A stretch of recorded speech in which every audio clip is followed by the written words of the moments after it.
మన తండ్రి అయిన దేవునికి ప్రభువైన యేసుక్రీస్తు ద్వారా కృతజ్ఞతలు తెలియజేస్తూ,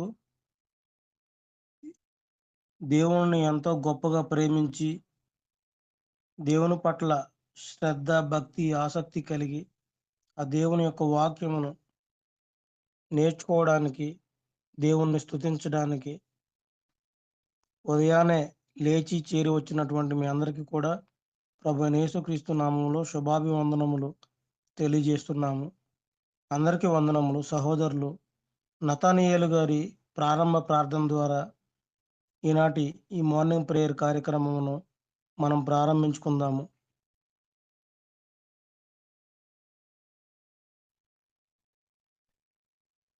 తండ్రైన దేవునికి కృతజ్ఞతాస్తుతులు చెల్లిస్తూ ఉన్నాను. కూడి వచ్చిన సహోదరులకు అందరికీ వందనములు ప్రార్థన చేస్తున్నాం. దయానికుడైన మా తండ్రి, సర్వశక్తిమంతుడైన మా దేవుడు, నీ మహాకృపను బట్టి ఇంతవరకు నీ రెక్కల నీడలు మమ్మల్ని అందరినీ భద్రపరిచి, నీ కృప చొప్పున మరొక దినాన్ని మాకు అనుగ్రహించి, నీ ఉచితమైన ప్రేమను బట్టి మమ్మల్ని అందరినీ కూడా సమకూర్చి, ఈ ఉదయకాల సమయంలో నీ కృపను బట్టి, నీ దయను బట్టి మరలా మేమందరము కూడా నీ యొక్క మధురమైన మాటలను మళ్ళీ ధ్యానించుకుంటకును, అలాగనే నా తండ్రి నీ వాక్య పఠనమును చేయటకును, అలాగనే నా తండ్రి నువ్వు దాచిపెట్టినటువంటి నీ మధురమైన మాటలను మాకు వినిపించటకును మమ్మల్ని మళ్ళీ మేలుకొల్పి ఉదయకాల సమయాన్ని సిద్ధపరిచినందుకు నీ కృతజ్ఞతాస్తుతులు చెల్లిస్తూ ఉన్నా తండ్రి. ఇదిగోనైనా నీ దినాన్న ప్రభా, మరి నీవు మా కోసం సిద్ధపరిచినటువంటి సమస్తమును మరి మా అందరికీ ఆయన మాటల ద్వారా తెలియపరిచి, అలాగనే నీ దాసులు ఉదయకరణ గారిని సిద్ధపరిచి ఆయన నోటని బూరగా వాడుకొని మేమందరం సిద్ధపడి మరలా రెండవ రాకడ సిద్ధపడలాగిన కృప చూపును ప్రార్థిస్తున్నాం. అలాగని రావాల్సినటువంటి సహోదరులను త్వరగా మరి ఆన్లైన్ మీదకి వచ్చినట్టు కృప చూపము. అలాగే నా తండ్రి, ఇంత ప్రయాసపడి తండ్రి రవి గారు మమ్మల్ని అందరినీ కూడా మేలుకొల్పి మీ యొక్క మరి రాజ్యం గురించి సిద్ధపరచుటకు ఎంతో తపన పడుతూ ఉన్నారు. ఆ కుటుంబాన్ని దీవించి సమస్తం ఇంకా ఎన్నో కార్యములు జరిగించటకు కృప చూపమని త్వరగా వరుడు రానున్న ప్రభువైన యేసుక్రీస్తు పరిశుద్ధ నామములో ఈ ప్రార్థన సమర్పిస్తున్నాం పరమ తండ్రి. ఆమేన్, ఆమేన్, ఆమేన్. వందనాలు. ప్రార్థన చేసినటువంటి సహోదరులు నతానియేలు గారికి వందనములు తెలియజేస్తున్నాము. సమయంలో సహోదరులు లాలయ్య గారు మొదటి పాటగా పాడి వినిపిస్తారు. సహోదరులు స్వామి గారు రెండవ పాటగా పాడి వినిపిస్తారు.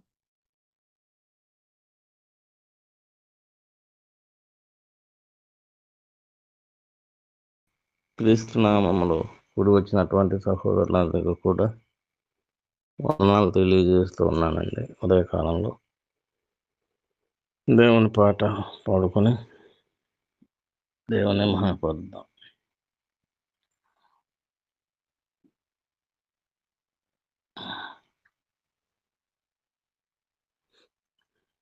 శ్రీ యేసు నామం పరిశుద్ధ నామం, పరలోక నామం, జగదైక నామం, కలుషము కడిగిన కల్వరి నామం, సిలువలో రక్తము కార్చిన త్యాగం, సిలువలో రక్తము కార్చిన త్యాగం, ఆ ఆ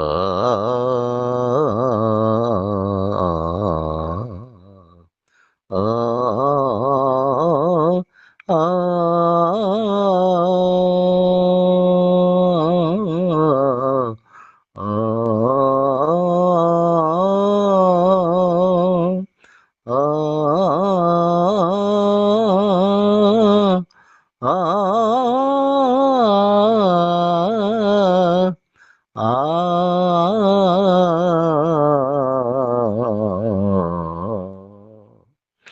ఆ ఆ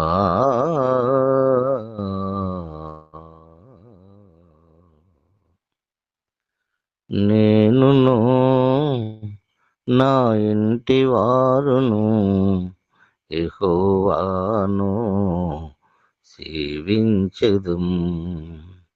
నేనును నా ఇంటి వారును యెహోవాను సేవించెదము.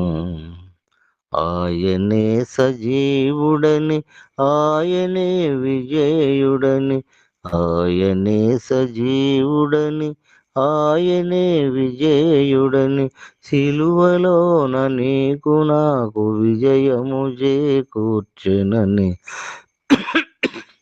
సిలువలోన నీకు నాకు విజయము చేకూర్చెనని, నేనును నా ఇంటి వారును యెహోవాను సేవించెదము.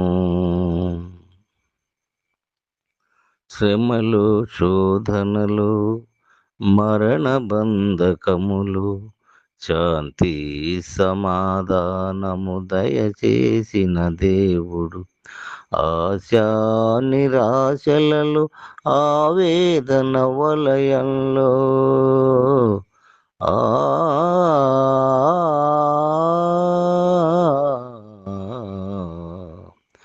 ఆశా నిరాశలలో ఆవేదన వలయంలో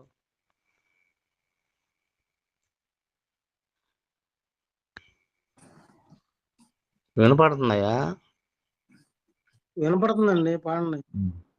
ఏ దేవుడు చేయలేని అద్భుతములు చేసినాడు, నేనును నా ఇంటి వారును యెహోవాను సేవించెదము.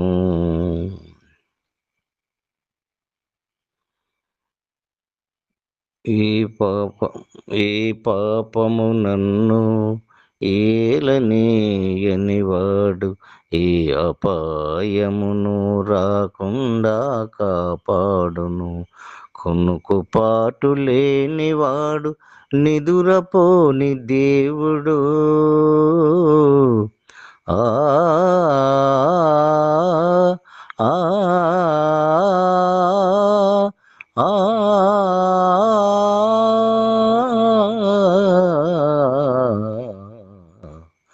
కునుకుపాటు లేనివాడు, నిదురపోని దేవుడు, నేను నమ్మినవాడు నమ్మదగిన దేవుడు, నేను నమ్మినవాడు నమ్మదగిన దేవుడు, నేనును నా ఇంటి వారును యెహోవాను సేవించెదము.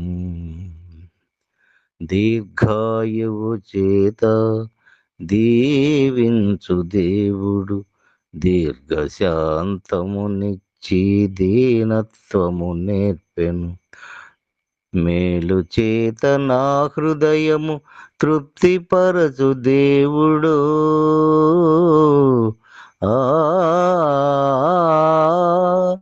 ఆ ఆ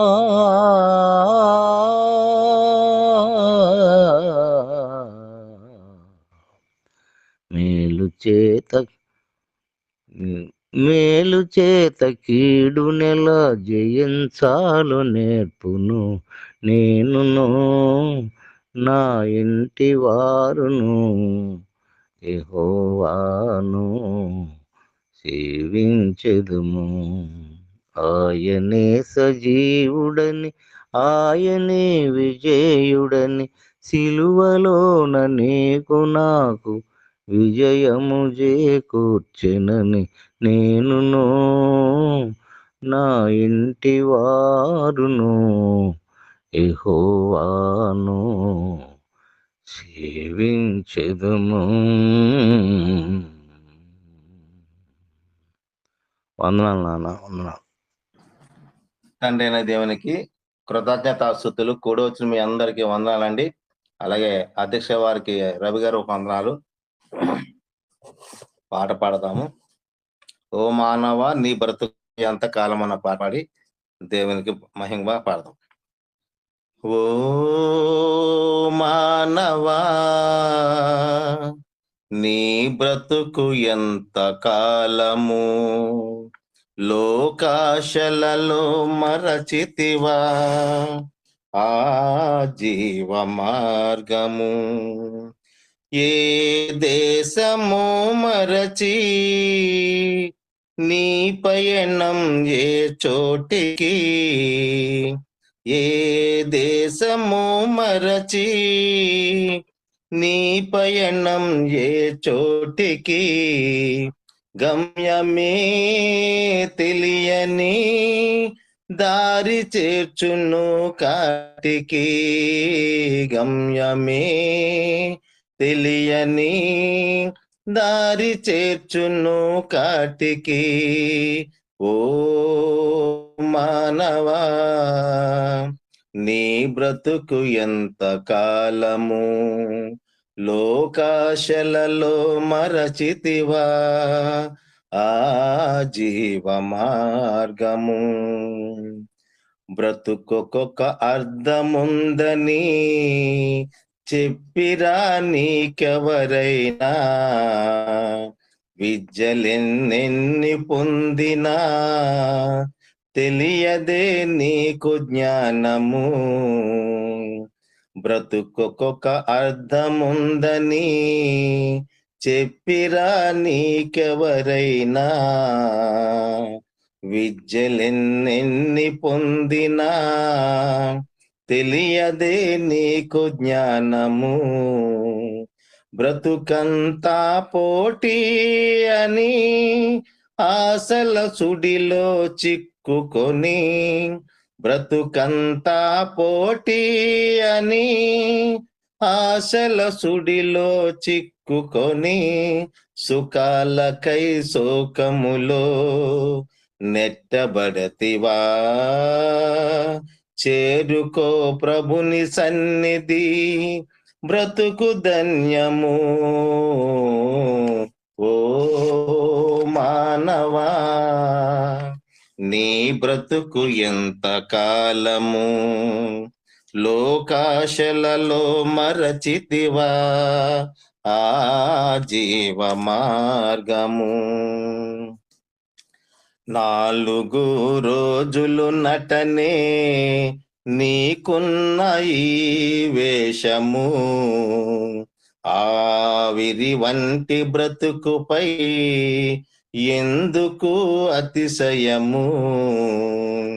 4 రోజులు నటనే నీకున్న ఈ వేషము, ఆవిరి వంటి బ్రతుకుపై ఎందుకు అతిశయము. ధనమున్నా బలమున్నా అందసందమే ఉన్నా, ధనమున్నా బలమున్నా అందసందమే ఉన్నా తప్పింపజాలవు నీ మరణము. నడుచుకో క్రీస్తు బాటలో బ్రతుకు జీవము. ఓ మానవా నీ బ్రతుకు ఎంత కాలము, లోకాశలలో మరచితివా ఆ జీవ మార్గము. ఏ దేశమో మరచి నీ పయనం ఏ చోటికి, ఏ దేశమో మరచి నీ పయనం ఏ చోటికి, గమ్యమే తెలియని దారి చేర్చును కాటికి, గమ్యమే తెలియని దారి చేర్చును కాటికి. ఓ మానవా నీ బ్రతుకు ఎంత కాలము, లోకాశలలో మరచితివా ఆ జీవ మార్గము. వందాలండి. ఇప్పటి వరకు చక్కగా పాటలు పాడి దేవుని మహింపరిచినటువంటి సహోదరులు ఇరువురికి కూడా ప్రత్యేకంగా వందనములు తెలియజేస్తున్నాను. సంఖ్యాకాండము 15వ అధ్యాయము వాక్యపఠన భాగంగా చదువుకుందాము. సహోదరులు నతనీయేలు గారు 1 నుండి 21 వచనములు చదివి వినిపిస్తారు. సహోదరులు సుబ్రహ్మణ్యం గారు 22వ వచనం నుండి 31వ వచనం వరకు చదివి వినిపిస్తారు. 32వ వచనం నుండి చివరి వరకు నేను చదువుతాను.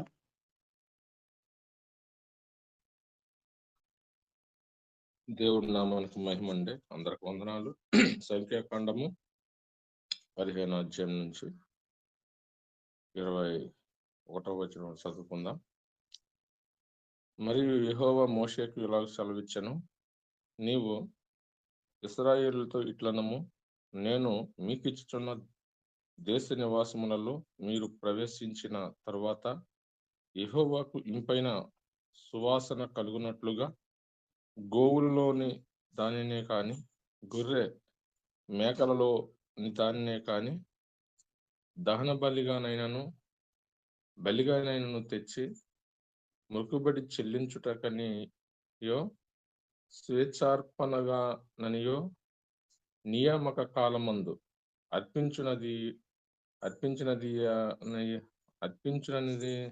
అర్పించునది ఎనియో దేనినైనను మీరు అర్పింపగోరిన ఎడల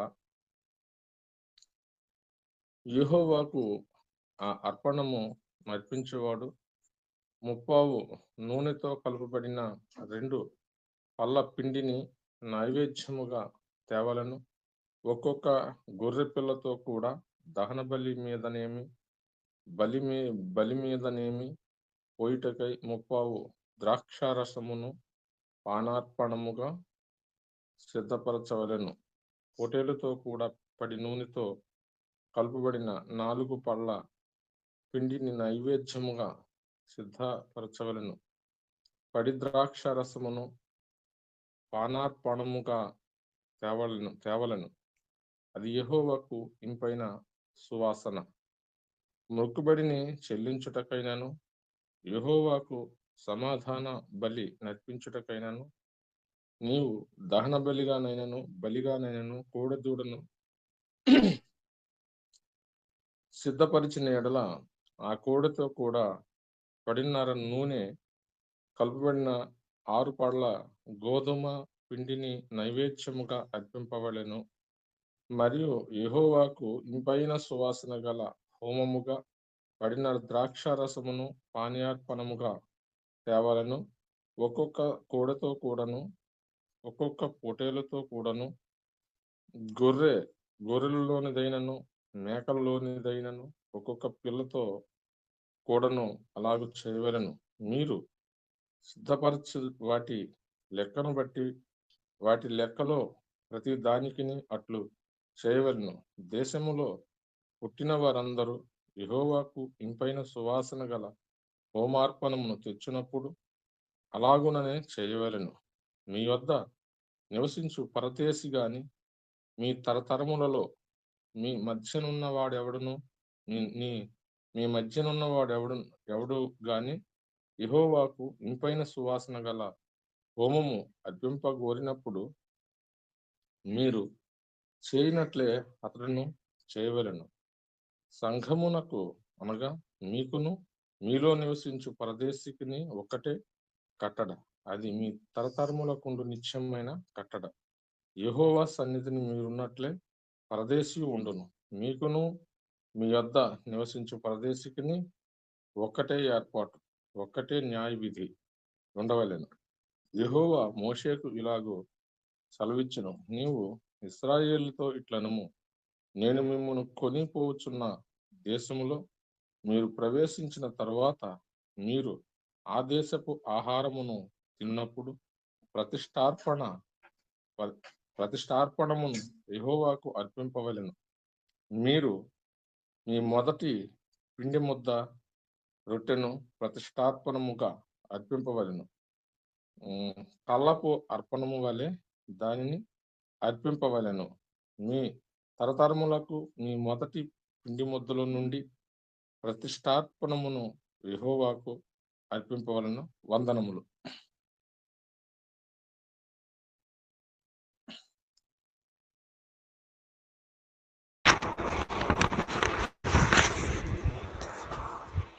సహోదరులకు వందనాలు.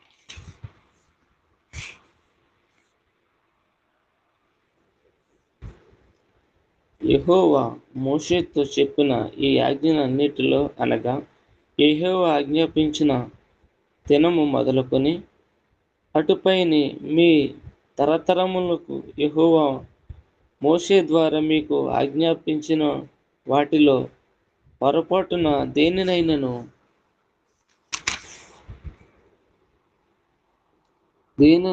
మీరు చేయకపోయినప్పుడు అది సమాజమునకు తెలియబడిన ఎడల సర్వ సమాజము యెహోవాకు ఇంపైన సువాసనగా నుండుటకై దహన బలిగా ఒక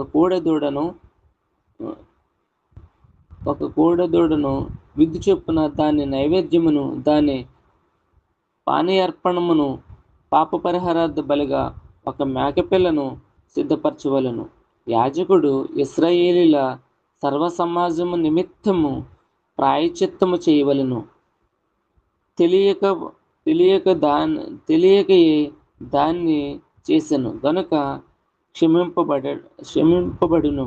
వారు పొరపాటున చేసిన పాపమును బట్టి తమ అర్పణమును అనగా యెహోవాకు చెందవలసిన హోమమును పాప పరిహారార్థ బలి యెహోవా సన్నిధికి తీసుకుని రావలను. అప్పుడు ఇశ్రాయేలు సర్వసమాజమేమి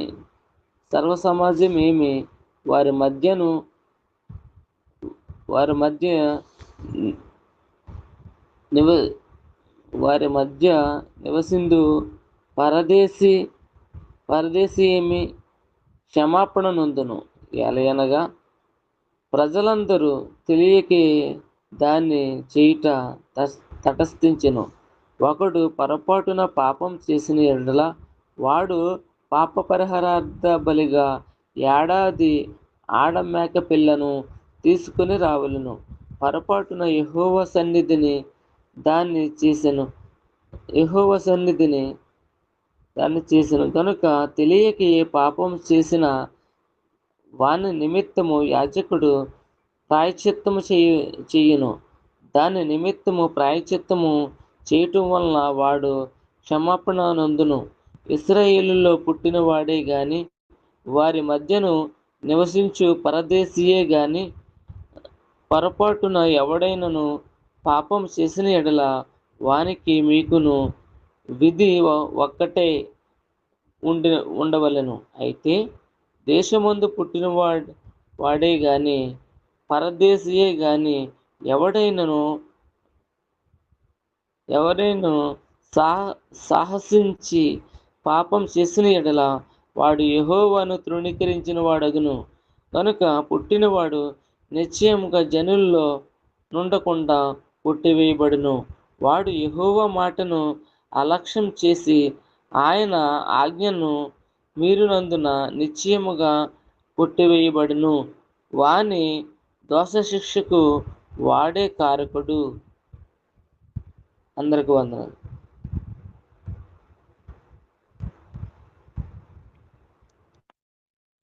ఇశ్రాయేలీయులు అరణ్యములో ఉన్నప్పుడు ఒకడు విశ్రాంతి దినమున కట్టెలు ఏరుట చూచిరి.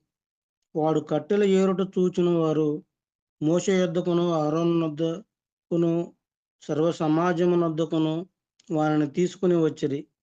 వానికి ఏమి చేయవలనో అది విశదపరచబడలేదు కనుక వానిని కావలిలో ఉంచిరి. తరువాత యెహోవా ఆ మనుషుడు మరణశిక్ష నొందవలెను.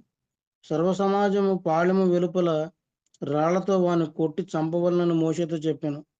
కాబట్టి యెహోవా మోషేకు ఆజ్ఞాపించినట్లు సర్వ సమాజము పాళెము వెలుపలికి వాని తీసుకొని పోయి రాళ్లతో వాని చావగొట్టెను.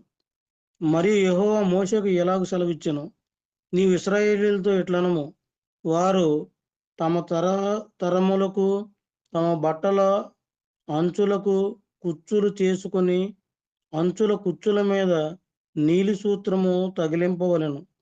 మీరు నా ఆజ్ఞలన్నింటినీ జ్ఞాపకము చేసుకొని మీ దేవునికి ప్రతిష్ఠితులై ఉండునట్లు మునుపటి వలె కోరిన వాటిని బట్టియు చూచిన వాటిని బట్టియు వ్యభిచరింపక దాన్ని చూచి యెహోవా ఆజ్ఞలన్నింటినీ జ్ఞాపకము చేసుకొని వాటిని అనుసరించుటకే అది మీకు కుచ్చుగా నుండును. నేను మీకు దేవుడునై ఉండునట్లుగా ఐగుప్తు దేశంలో నుండి మిమ్మల్ని రప్పించిన మీ దేవుడునైన యెహోవాను నేనే. ఇప్పటి వరకు చాలా చక్కగా చదివి వినిపించినటువంటి సహోదరులందరికీ ప్రత్యేకంగా వందనములు తెలియజేస్తున్నాము. యవనస్తులు సహోదరులు అనిల్ గారు కొద్ది కాలం నుండి మనకు ఎంతో గొప్పగా ఈ పాత నిబంధన అక్షరార్థంగాను అలాగే ఆత్మీయార్థాన్ని కూడా ఎంతో చక్కగా వివరిస్తూ వస్తున్నారు. కాబట్టి మనం శ్రద్ధగా విని ఆ మాటలను జాగ్రత్తగా మన హృదయంలో ఉంచుకుని మనం వివేచించవలసిందిగా కోరుకుంటూ సహోదరులు అనిల్ గారిని ప్రేమతో ఆహ్వానిస్తున్నాము. తండ్రి అయిన దేవునికి కృతజ్ఞతాస్తుతులు. కూడి వచ్చిన సహోదరి సహోదరులకు ప్రభునామమున వందనాలు తెలియజేస్తూ ఉన్నాను. రే సహోదరులారా, సంఖ్యాకాండము 15వ అధ్యాయాన్ని దాని యొక్క సంపూర్ణ వివరణను ఈరోజు మనము నేర్చుకునే ప్రయత్నం చేద్దాం.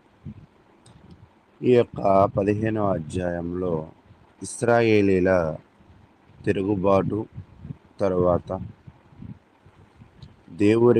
దేవునికి విరుద్ధంగా వీరు పాపం చేసిన తరువాత 13-14 అధ్యాయాలలో వారు చేసిన తిరుగుబాటును అధ్యయనం చేశాం. అయితే దాని తరువాత దేవుడు వారికి భవిష్యత్తు ఆశ చూపిస్తూ ఇచ్చిన ఆదేశాలను, ఇది శిక్ష తరువాత కృప అనే సందేశాన్ని అందిస్తూ ఉంది. అంటే ఈరోజు మనం నేర్చుకోవాల్సిన విషయం ఏమిటి అంటే, దేవుడు మన జీవితంలో శిక్షించిన తర్వాత కూడా మనం తప్పు చేసి పొరపాటు చేశాక కూడా ఒకవేళ మనస్ఫూర్తిగా ఆ పాపాన్ని మనం ఒప్పుకోగలిగినట్లయితే దేవుడు మనకి మరొక అవకాశాన్ని ఆయన ఇస్తూ ఉంటాడు. ఈ అధ్యాయంలో బలులను గురించి వివరిస్తూ ఉన్నాడు.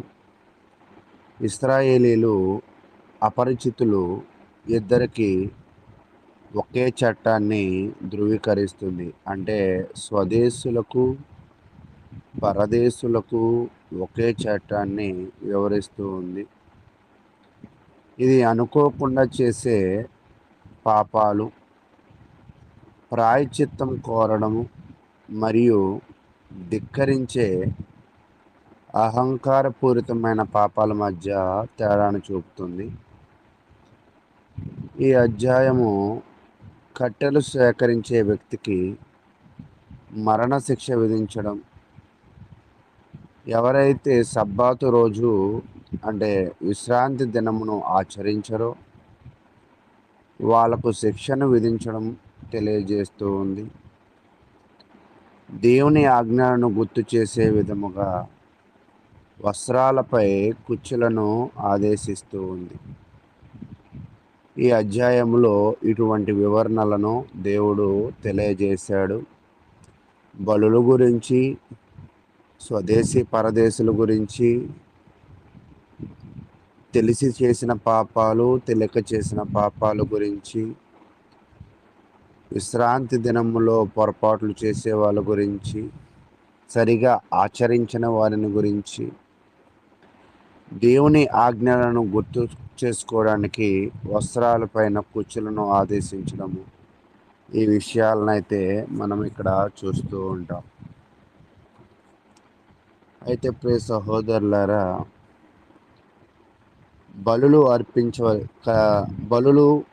బలులతో కలిపిన అర్పణలను చూద్దాం. 1 నుంచి 16 దాకా మనం చూస్తూ ఉన్నప్పుడు బలులతో కలిపిన అర్పణలు దేవుడు చెప్పాడు. ఏమని చెప్పాడంటే, మీరు వాగ్దాన దేశంలో ప్రవేశించినప్పుడు అని తెలియజేస్తున్నాడు. ఇది ఒక గొప్ప ఆశావాక్యంగా మనం చూస్తూ ఉన్నాం. వాళ్ళు ఎన్నో పొరపాట్లు చేస్తూ ఉన్నారు, దేవుని మీద సొనుగుతూ ఉన్నారు, మోషే మీద సొనుగుతూ ఉన్నారు.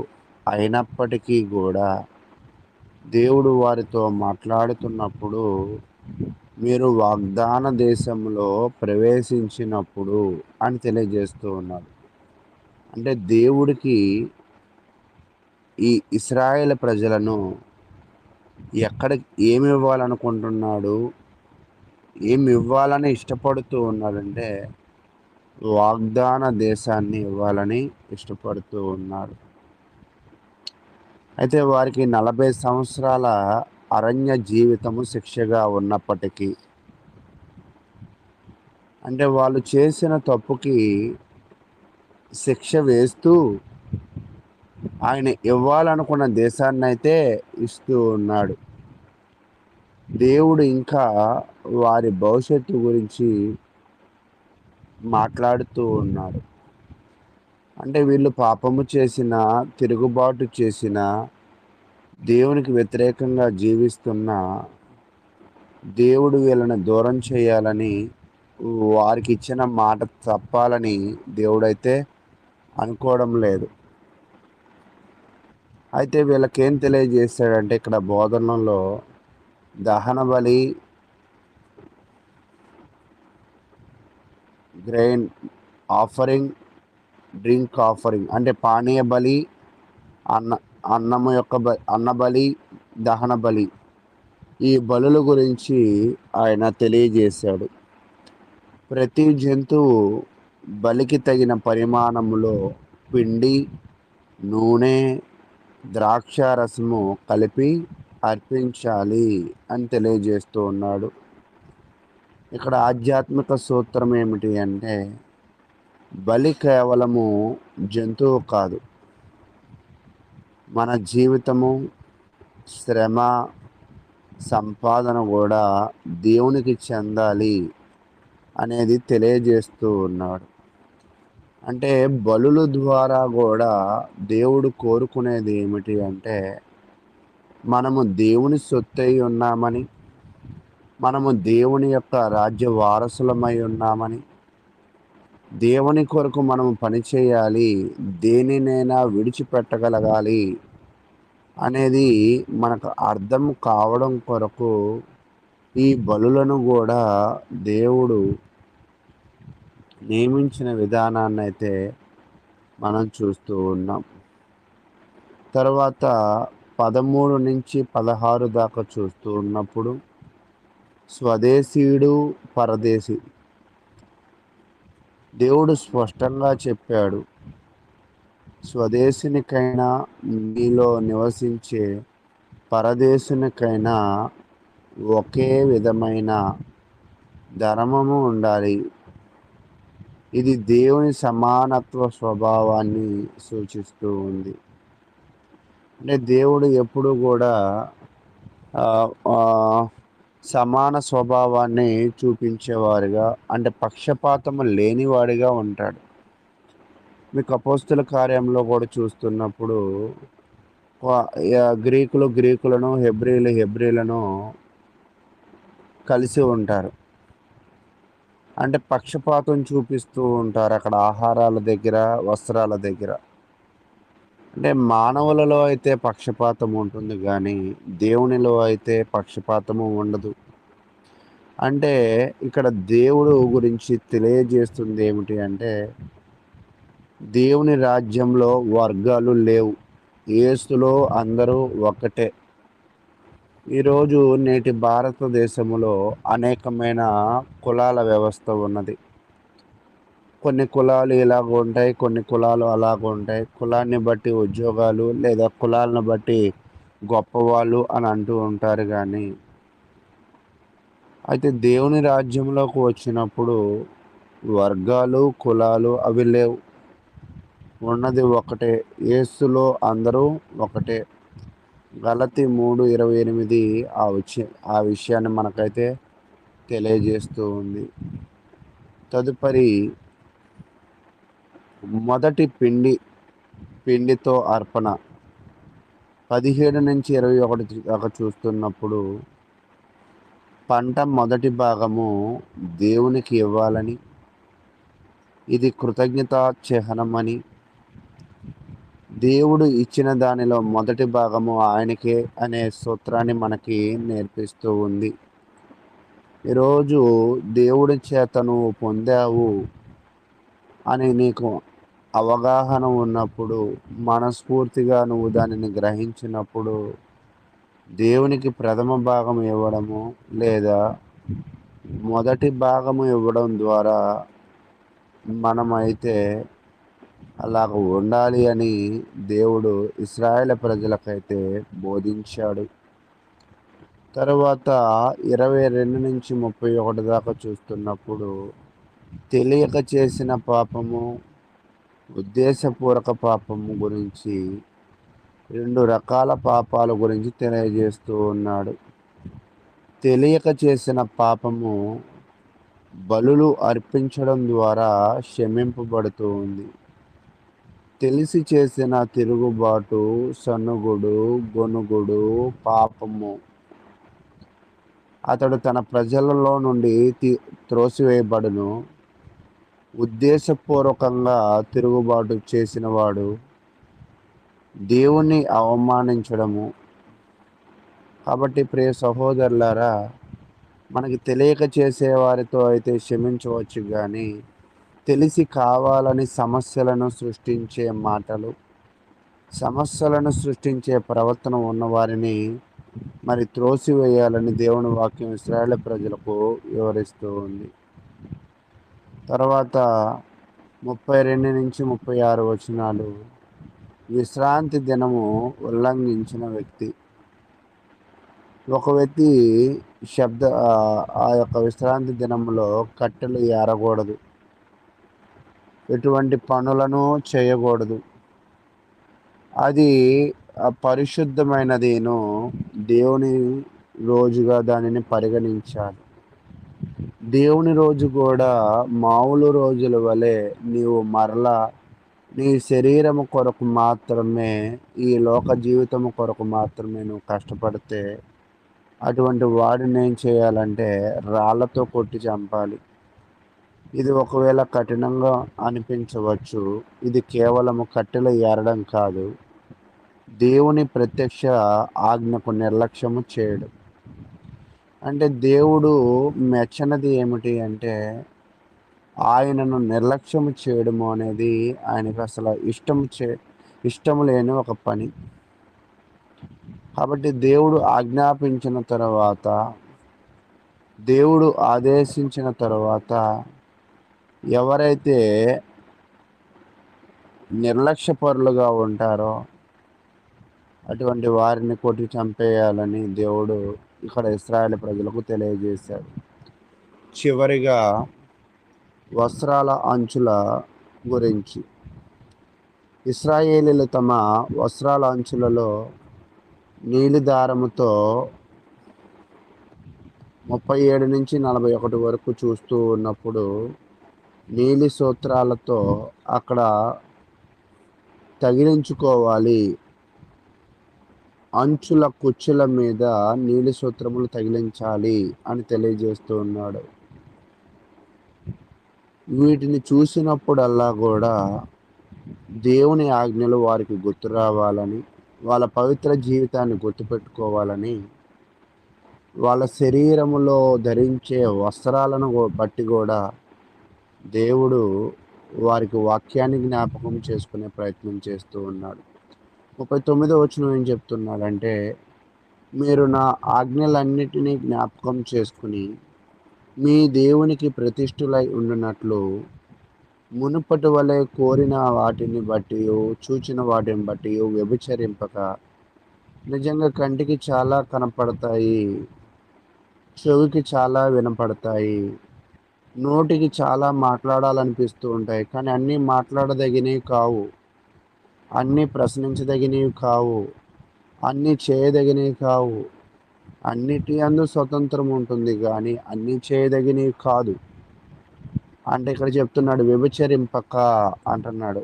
వ్యభిచారము అంటే ఏంటంటే సరైన సంబంధాన్ని కలిగి ఉండాలి, కలిగి ఉండని దానిని వ్యభిచారం అంటూ ఉన్నాడు. కాబట్టి నీ నోటి మాటను బట్టి నీ చేతను బట్టి సరైన సంబంధాలు కలిగి ఉండాలి, కానీ సరైన సంబంధం లేనట్లయితే నువ్వు వ్యభిచరించిన వాడివి అవుతావు, దేవుని వాక్యాన్ని ధిక్కరించిన వాడు అవుతావు. అలా నువ్వు ధిక్కరించకూడదు అంటే ఈ యొక్క కుర్చీకి నీలి సూత్రాలు కుట్టినప్పుడు దీనిని చూసి నువ్వు నీ పవిత్ర జీవితాన్ని గుర్తు చేసుకోవాలని తెలియజేస్తూ ఉన్నాడు. అయితే ప్రియ సహోదరులారా, మనము ఆచరించవలసిన పాఠాలు ఏమిటంటే దేవుని కృప శిక్ష తర్వాత కూడా కొనసాగుతుంది. అంటే నేను తప్పు చేశాను, అమ్మో ఇంకా దేవుడు నన్ను కాపాడడేమో, కృప చూపిడేమో అని అనుకోవద్దు. మీరు మానవులన్నాక పొరపాట్లు చేస్తారు. అయితే దేవుడు కోరుకునేది ఏమిటంటే ఆ పొరపాటును తెలుసుకుని మరలా చేయొద్దు, అయితే నా కృప నీతోనే ఉంటుంది. మన సంపాదనలో దేవునికి భాగం ఉండాలి. ఈరోజు చాలామంది గొప్పగా క్రైస్తవులుగా అంటూ ఉంటారు, కానీ దేవునికి మనం ఇచ్చేవన్నీ కూడా మలాకీ గ్రంథంలో చెప్పినట్లుగా పాచి లెక్కలు ఇస్తూ ఉంటాం. మన సంపాదన ఏమో కొండంత ఉంటుంది, దేవునికి ఇచ్చేదేమో గోరంత ఉంటుంది. చిన్న విషయాలలో కూడా విధేయత చూపించాలి. పెద్ద పెద్ద మాటలు మాట్లాడుతూ ఉంటారు, పెద్ద పెద్ద పనులు చేస్తామంటూ ఉంటారు, కానీ చిన్న చిన్న విషయాల్లోనే తప్పిపోతూ ఉంటారు. అయితే దేవుడికి నీ మాటల కన్నా నీ చేతలు ముఖ్యం. నువ్వు ప్రశ్నించడం కన్నా దేవుని యొక్క వాక్యానికి నువ్వు విధేయత చూపడం ముఖ్యం. 4వది, దేవుని వాక్యం గుర్తు చేసుకోవడానికి వ్యక్తిగత గుర్తులు కూడా మనం పెట్టుకోవాలి. ఈరోజు హైందవ సాంప్రదాయం ప్రకారం బొట్టు పెట్టుకుంటే 5వ తనం ఉందని గుర్తు చేసుకుంటూ ఉంటారు. మెట్టులు పెట్టుకుంటే భర్త బతికే ఉన్నాడని అర్థమవుతూ ఉంటుంది. మంగళసూత్రం ఉంటే పెళ్ళి అయింది అని అర్థమవుతుంది. ఒక ఆభరణము తన యొక్క స్థితిని ఎలా గుర్తు చేస్తూ ఉందో అలాగా మన వ్యక్తిత్వము కూడా మన క్రైస్తవ జీవితాన్ని, మన పరిశుద్ధతను గుర్తు చేసే విధంగా మనం ప్రవర్తించాలని కోరుకుంటూ మరి యొక్క సమయాన్ని నేను ముగిస్తూ ఉన్నాను. ఇప్పటి వరకు ఎంతో ఓపికగా విన్న మీ అందరికీ ప్రభువు నామమున వందనాలు తెలియజేస్తూ ఉన్నాను. ఇప్పటి వరకు చాలా చక్కగా ఈ యొక్క అధ్యాయం అంతటిని కూడా వివరించినటువంటి సహోదరులు అనిల్ గారికి ప్రత్యేకంగా వందనములు తెలియజేస్తున్నాము. ఇప్పటి వరకు జరిగినటువంటి కార్యక్రమం అంతటి విషయమై తదుపరి దేవకిరణ్ గారి మెసేజ్ కొరకు ప్రార్థన సహాయం కోరవలసిందిగా సహోదరులు యేసుపాదం గారిని ప్రేమతో ఆహ్వానిస్తున్నాము. మంచిదండి, ప్రార్థన చేసుకుందాము. మమ్మల్ని మిక్కిలిగా ప్రేమించిన ప్రియ పరలోకపు తండ్రి, మీ ఘనమైన ఉన్నతమైన శ్రేష్టమైన నామానికి మీ ప్రియకుమారుడును మా ప్రభువును రక్షకుడైన యేసుక్రీస్తు నామంలో మీకు స్తుతులు, స్తోత్రములు, కృతజ్ఞతలు తెలియజేసుకుంటున్నాం తండ్రి. మమ్మల్ని ప్రేమించి మా జీవితంలో వచ్చిన దినాన్ని బట్టి స్తుతులు తండ్రి. మరి ఈ దినాన్ని ఉదయ కాలంలో లేచి ఆయన మా గాత్రముల ద్వారా మీ ఉన్నతమైన నామాన్ని స్తుతించి మహిమపరిచి మీ నామాన్ని సమాజం ఎదుట కీర్తించి ప్రచురపరిచేటువంటి గొప్ప భాగ్యాన్ని ఇచ్చారు. అలాగే మీరు పుటము వేసి ఇచ్చినటువంటి గ్రంథము ద్వారా సంఖ్యాకాండంలో ఉన్నటువంటి విషయాలు చదవటానికి, అలాగే మీ యొక్క దాసుల ద్వారా వాటిని మరి సంక్షిప్తంగా మాకు వివరించడానికి ఆయన మీరు నా ఇచ్చిన కృపను బట్టి మీ కృతజ్ఞతలు తండ్రి. సంఖ్యాకాండంలో ఉన్నటువంటి విషయాలు మా పితరులకి మీరు తెలియజేశారు. బలుల యొక్క నియమాన్ని గురించి మేము నేర్చుకున్నాం తండ్రి.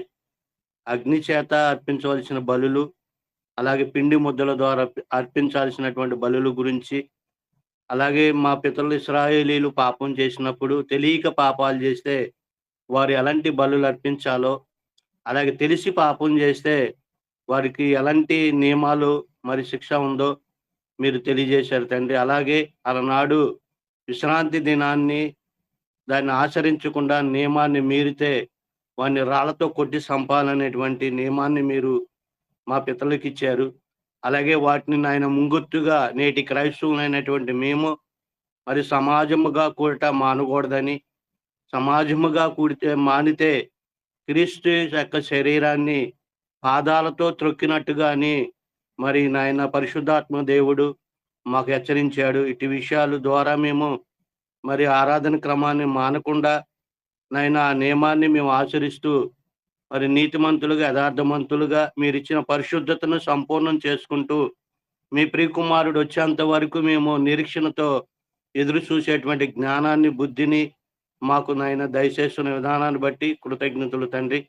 అలాగే మీ యొక్క దాసులు దేవకిరణ్ గారి ద్వారా మరి నాయన నీతిమంతులుగా మరి పరిశుద్ధపరచబడి ప్రతిష్ఠింపబడినటువంటి వాడు మరి దేవునికి దత్తపుత్రులుగా చేయబడుతున్నారనేటువంటి విషయాలు, ఆ దత్తపుత్రులుగా చేయటానికి మమ్మల్ని పాపం అనేటువంటి బానిసత్వం నుంచి విముక్తి కలిగించి ఆయన మాకు విమోచనను కలగజేసి మీ ప్రియకుమారి యొక్క రక్తము ద్వారా మమ్మల్ని కొని నాయన దేవునికి దత్తపుత్రులుగా మీరు చేశారనేటువంటి విషయాలు మేము నేర్చుకున్నాం తండ్రి. ఈరోజు ఏమైతే మరి సమాచారాన్ని మా దగ్గరికి తీసుకొచ్చారో వాటిని ఆయన స్పష్టంగా వివరించేటువంటి నాయన సందర్భానుసారమైనటువంటి జ్ఞానాన్ని మీ బిడ్డకు మరింతగా దయచేయమని కోరుకుంటూ, వినుసున్న మాకు గ్రహించగలిగే మనసును దయచేయమని విజ్ఞాపన చేసుకుంటూ, ఈ మనవులు మీ ప్రియకుమారుడును మా ప్రభువును రక్షకుడైన యేసుక్రీస్తు నామంలో ఈ మనవులన్నీ అడిగి వేడుకొనిస్తున్న ప్రియ పరలోకపు తండ్రి, ఆమేన్. ప్రార్థన చేసినటువంటి సహోదరులు కేశపదం గారికి ప్రత్యేకంగా వందనములు తెలియజేస్తున్నాము. సహోదరులు దేవకరణ గారు వారికి ఇవ్వబడినటువంటి సమయం అంతటిని కూడా సంపూర్ణంగా వినియోగించుకుని దేవుని యొక్క వాక్యమును మనకు వినిపించవలసిందిగా కోరుకుంటూ ప్రేమతో ఆహ్వానిస్తున్నాము.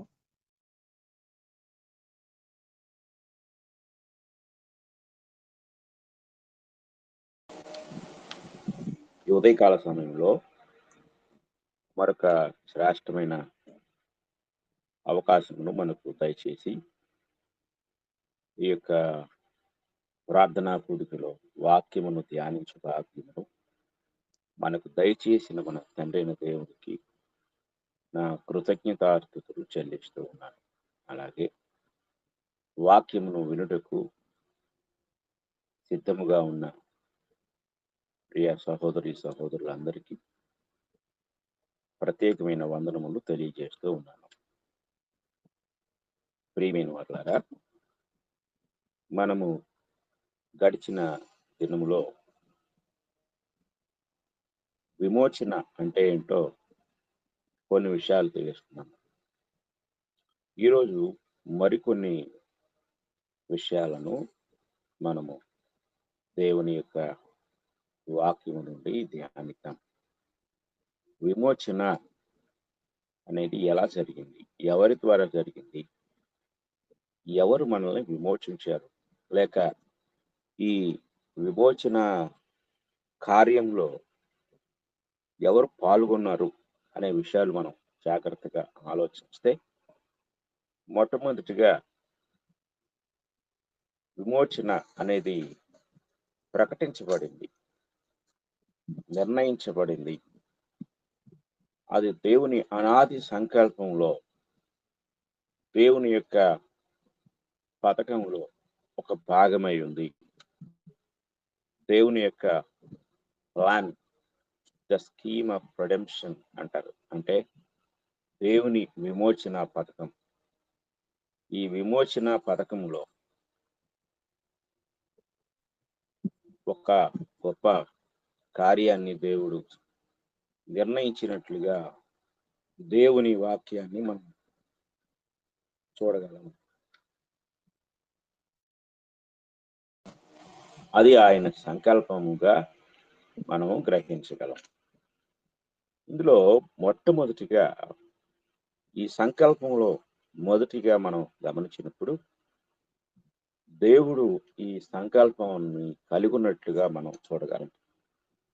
యోహాను సువార్త 3వ అధ్యాయము 16వ వచనాన్ని మనం చదువుకున్నట్లయితే అక్కడ మనకి మాటలు ఎంతో స్పష్టంగా కనపడతాయి. యోహాను సువార్త 3వ అధ్యాయము 16వ వచనము మనం చదువుకుందాం. దేవుడు లోకమును ఎంతో ప్రేమించెను కాగా ఆయన తన అద్వితీయ కుమారునిగా పుట్టిన వాని యందు విశ్వాసముంచు ప్రతి వాడును నశింపక నిత్య జీవము పొందునట్లు ఆయనను అనుగ్రహించెను. మొట్టమొదటిగా దేవుడు లోకమును ప్రేమించాడు. రెండవదిగా ఆయనే తన కుమారుణ్ణి మన కొరకు అనుగ్రహించారు. రెండు విషయాలు ఇక్కడ మనకి చెప్పబడుతున్నాయి. కనుక దేవుడు మొదటిగా ఈ పనిలో పాలిభాగస్తుడిగా ఉన్నట్లుగా మనం చూడగలం.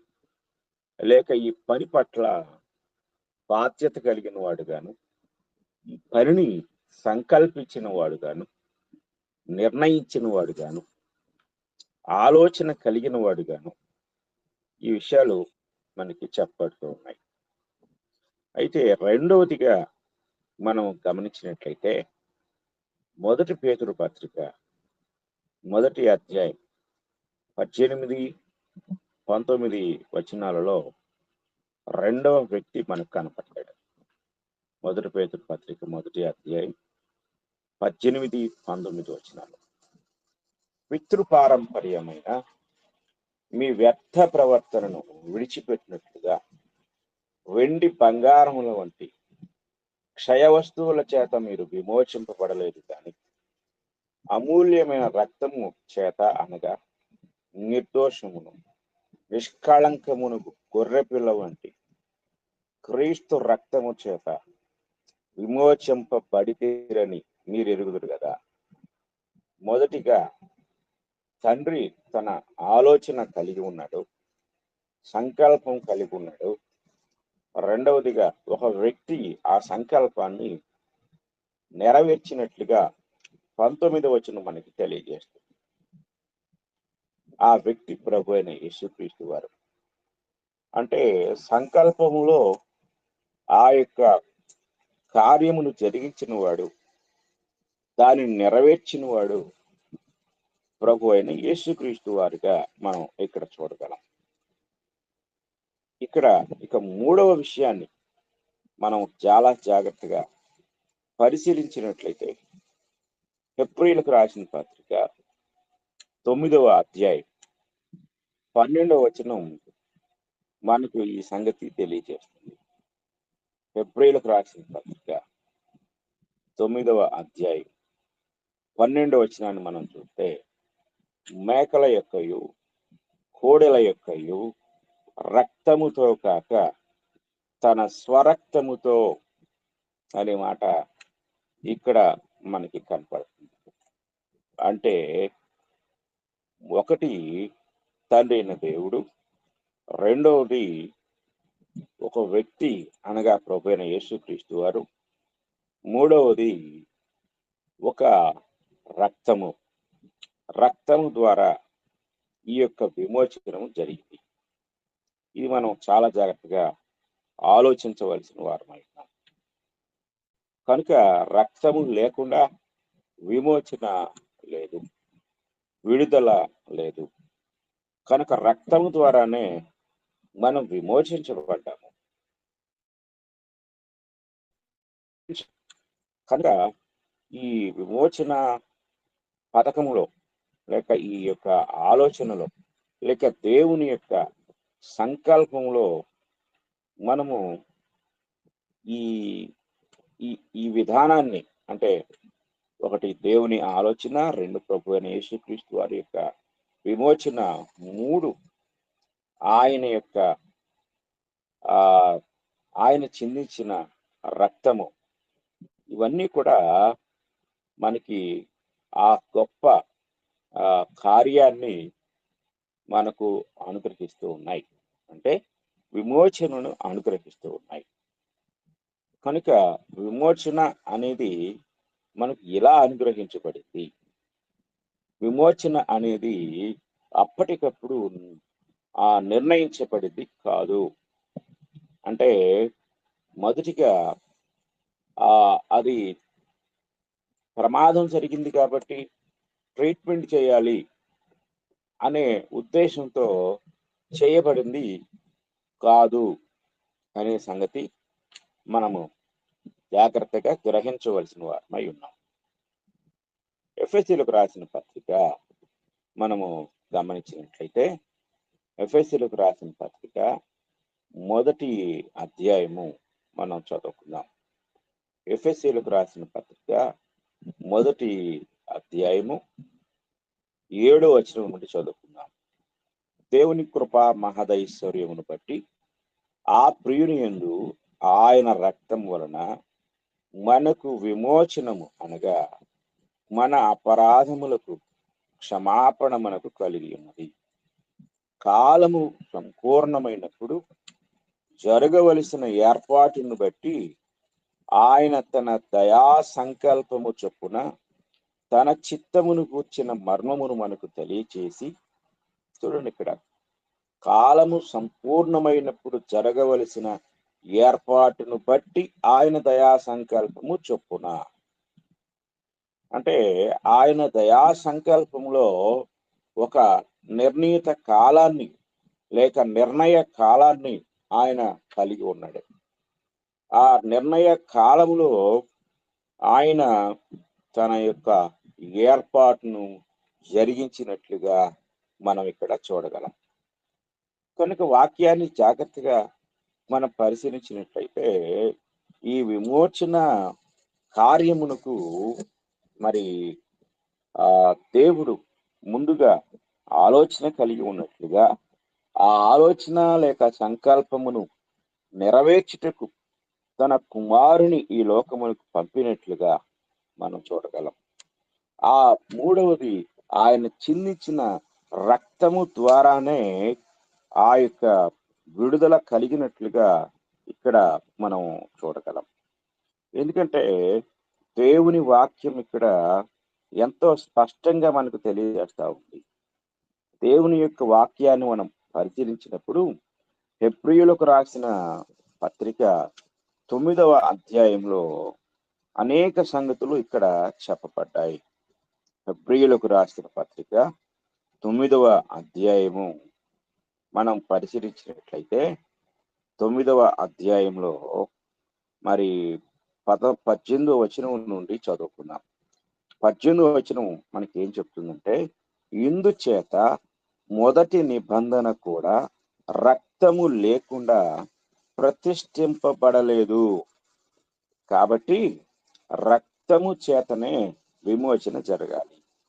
ధర్మశాస్త్ర ప్రకారము మోషే ప్రతి ఆజ్ఞను ప్రజలతో చెప్పిన తరువాత ఆయన నీళ్లతోనూ రక్త వర్ణము గల గొర్రె బొచ్చుతోనూ హిస్సోపుతోనూ కోడల యొక్కయో మేకల యొక్కయో రక్తమును తీసుకుని, దేవుడు మీ కొరకు విధించిన నిబంధన రక్తమిదే అని చెప్పుచు గ్రంథము మీదను ప్రజలందరి మీదను ప్రోక్షించెను. అదే విధముగా గుడారము మీదను దేవాపాత్రలన్నిటి మీదను ఆ రక్తమును ప్రోక్షించెను. మరియు ధర్మశాస్త్ర ప్రకారము సమస్త వస్తువులను రక్తము చేత శుద్ధి చేయబడుననియు, రక్తము చిందింపకుండా పాప క్షమాపణ కలుగుదనియు సామాన్యంగా చెప్పవచ్చును. కనుక వీటన్నిటి బట్టి మనం గ్రహించినట్లయితే రక్తము అనేది విమోచనలో అత్యంత ప్రాముఖ్యమైన భాగమై ఉన్నట్లుగా మనము జాగ్రత్తగా గ్రహించాలి. కనుకనే యేసుక్రీస్తు వారి యొక్క రక్తము చిందించుట అనేది అత్యంత ప్రాముఖ్యమైన కార్యముగా మనం ఇక్కడ గ్రహించగలం. కనుక ఒకటి తండ్రి అయిన దేవుడు, రెండవది ప్రభు అయిన యేసుక్రీస్తు వారు, మూడవది ఆయన చిందించిన ప్రశస్తమైన రక్తము అనే విషయాన్ని మనము చాలా జాగ్రత్తగా గ్రహించవలసిన వారమై ఉన్నాం. ఆ తర్వాత మనం ఇంకొక విషయాన్ని జాగ్రత్తగా మనం పరిశీలించినట్లయితే, ఆయన తన యొక్క విమోచనను శక్తి ద్వారా జరిగిస్తూ ఉన్నాడు. శక్తి అనేది మనం గమనిస్తే దేవుని యొక్క శక్తి ద్వారా ఆ విమోచన అనేది జరిగినట్లుగా మనము గ్రహించగలం.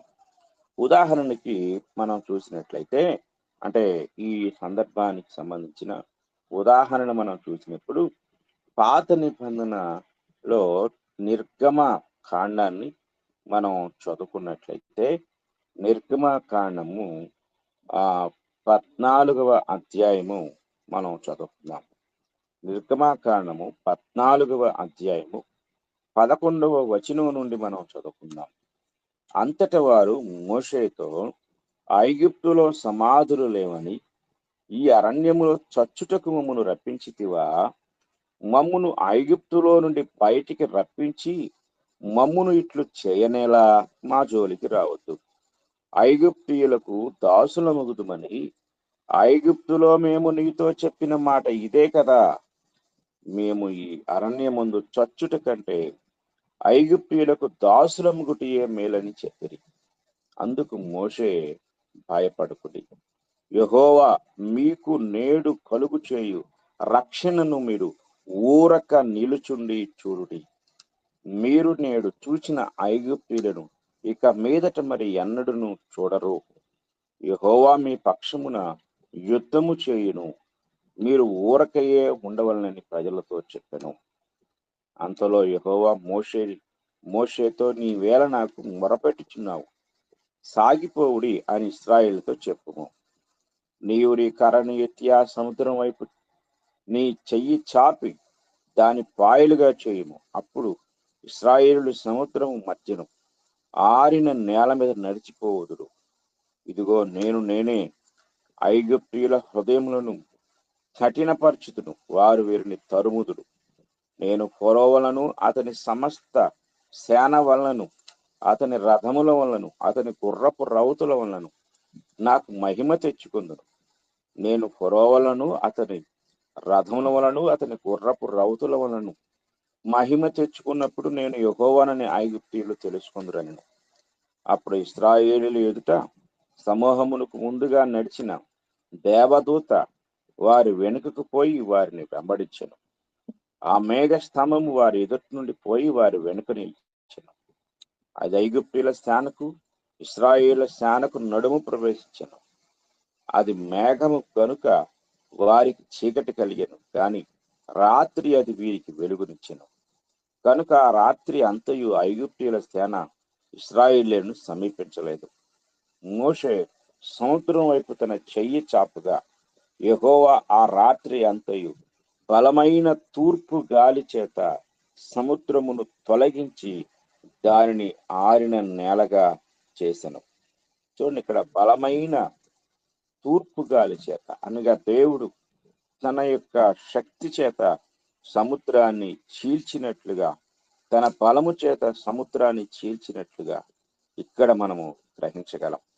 అప్పుడు నీళ్లు విభజింపబడగా ఇశ్రాయేలీయులు సముద్రం మధ్యను ఆరిన నేల మీద నడిచిపోయి ఆ నీళ్లు వారి ప్రక్కలను వారి గోడవలే ఉండెను. ఇది మనం జాగ్రత్తగా పరిశీలించినప్పుడు ఐగుప్తీయుల బారి నుండి ఇశ్రాయేలీయులను విమోచించుటకు దేవుడు తన శక్తిని ఇక్కడ ఉపయోగించినట్లుగా మనం చూడగలం. కనుక మనం ఆలోచించినట్లయితే దేవుని యొక్క శక్తి ఇక్కడ మనం కనుగొనగలం. ఇశ్రాయేలు బారి నుండి విడిపించుట, అలాగే ఇశ్రాయేలు పక్షంగా దేవుడు వారితో యుద్ధమాడుట అనేవి ఇక్కడ మనకి కనపడతాయి. చూడండి, 25వ వచనంలో వారి రథచక్రములు ఊడు పడునట్లు చేయగా వారు బహు కష్టపడి తోలుచుంటిరి. అప్పుడు ఐగుప్తీయుడు ఇశ్రాయేలీయుల ఎదుటి నుండి పారిపోదాము రండి, యెహోవా వారి పక్షమున మనతో యుద్ధము చేయుచున్నాడని చెప్పుకొనిరి. చూడండి, ఇశ్రాయేలీయులు పక్షముగా దేవుడు జరిగించిన ఈ శక్తి కార్యము ద్వారా బలమైన శక్తితో దేవుడు ఐగుప్తీయుల చేతి నుండి వారిని విడిపించినట్లుగా మనం చూస్తూ ఉన్నాం. కనుక ఈ మాటలు మనం ఆలోచించినట్లయితే ఈరోజు కూడా సమస్త మానవాళిని విడిపించుటకు దేవుడు తన శక్తిని వినియోగిస్తూ ఉన్నాడు. అయితే ఆ శక్తి సముద్రాన్ని పాయలుగా చేయుట ద్వారానో లేక మరొకటి కాదు కానీ ఆయన తన యొక్క శక్తిని తన యొక్క సువార్తలో దాచి ఉంచాడు. చూడండి, ఇది మనం జాగ్రత్తగా పరిశీలించినట్లయితే రోమీలకు రాసిన పత్రిక 1వ అధ్యాయము 16వ వచనాన్ని మనం చదువుకున్నట్లయితే అక్కడ మనకి ఈ మాట కనబడుతుంది.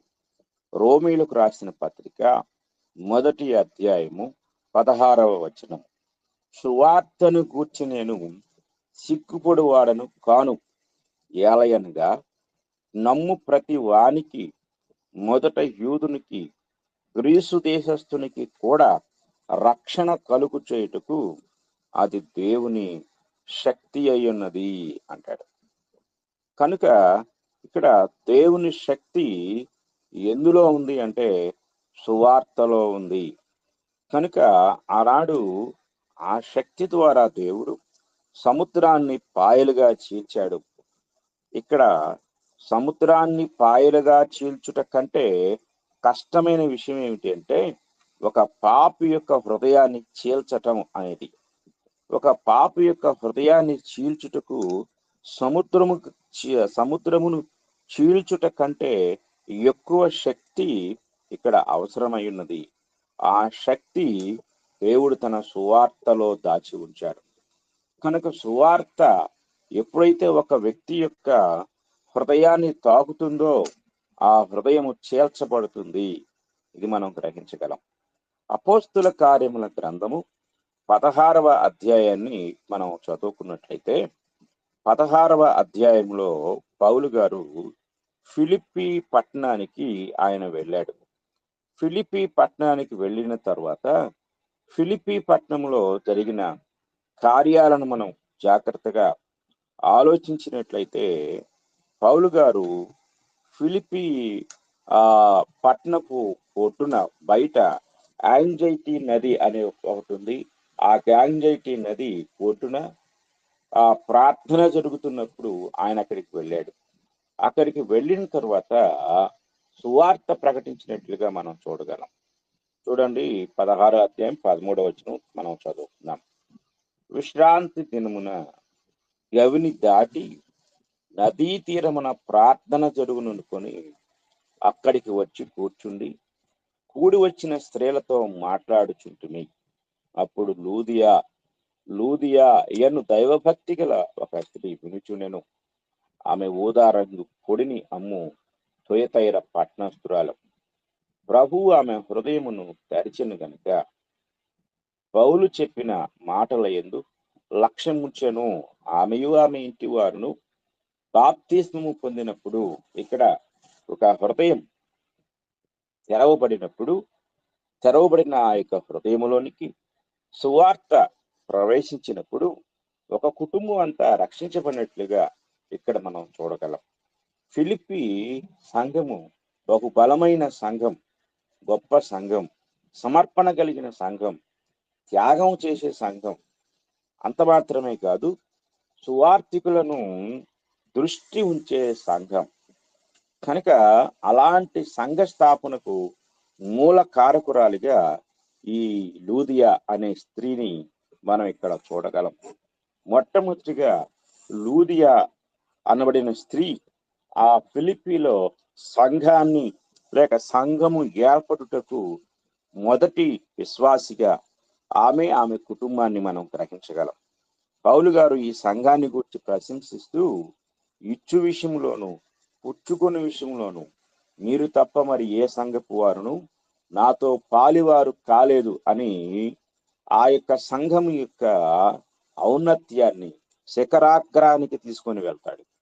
అంటే ఎన్ని సంఘాల్లో ఆయన పరిచర్య చేసినా మీరు తప్ప మరి ఎవరో నాతో పాలివారు కాలేదు అనే మాట అన్ని సంఘాల యొక్క ఆదరణ పరిచర్యను ప్రక్కకు త్రోసివేసి ఫిలిప్పీ సంఘాన్ని ముందంజలో ఉంచినట్లుగా మనం చూడగలం. అంతటి బలమైన సంఘ స్థాపన లేక సంఘము అక్కడ ప్రారంభించడానికి ఒక మూల స్తంభముగా ఈ లూదియాని చూడగలం. ఈ లూదియా యొక్క రక్షణకు మూలం ఏమిటంటే తెరవబడిన ఆమె యొక్క హృదయం.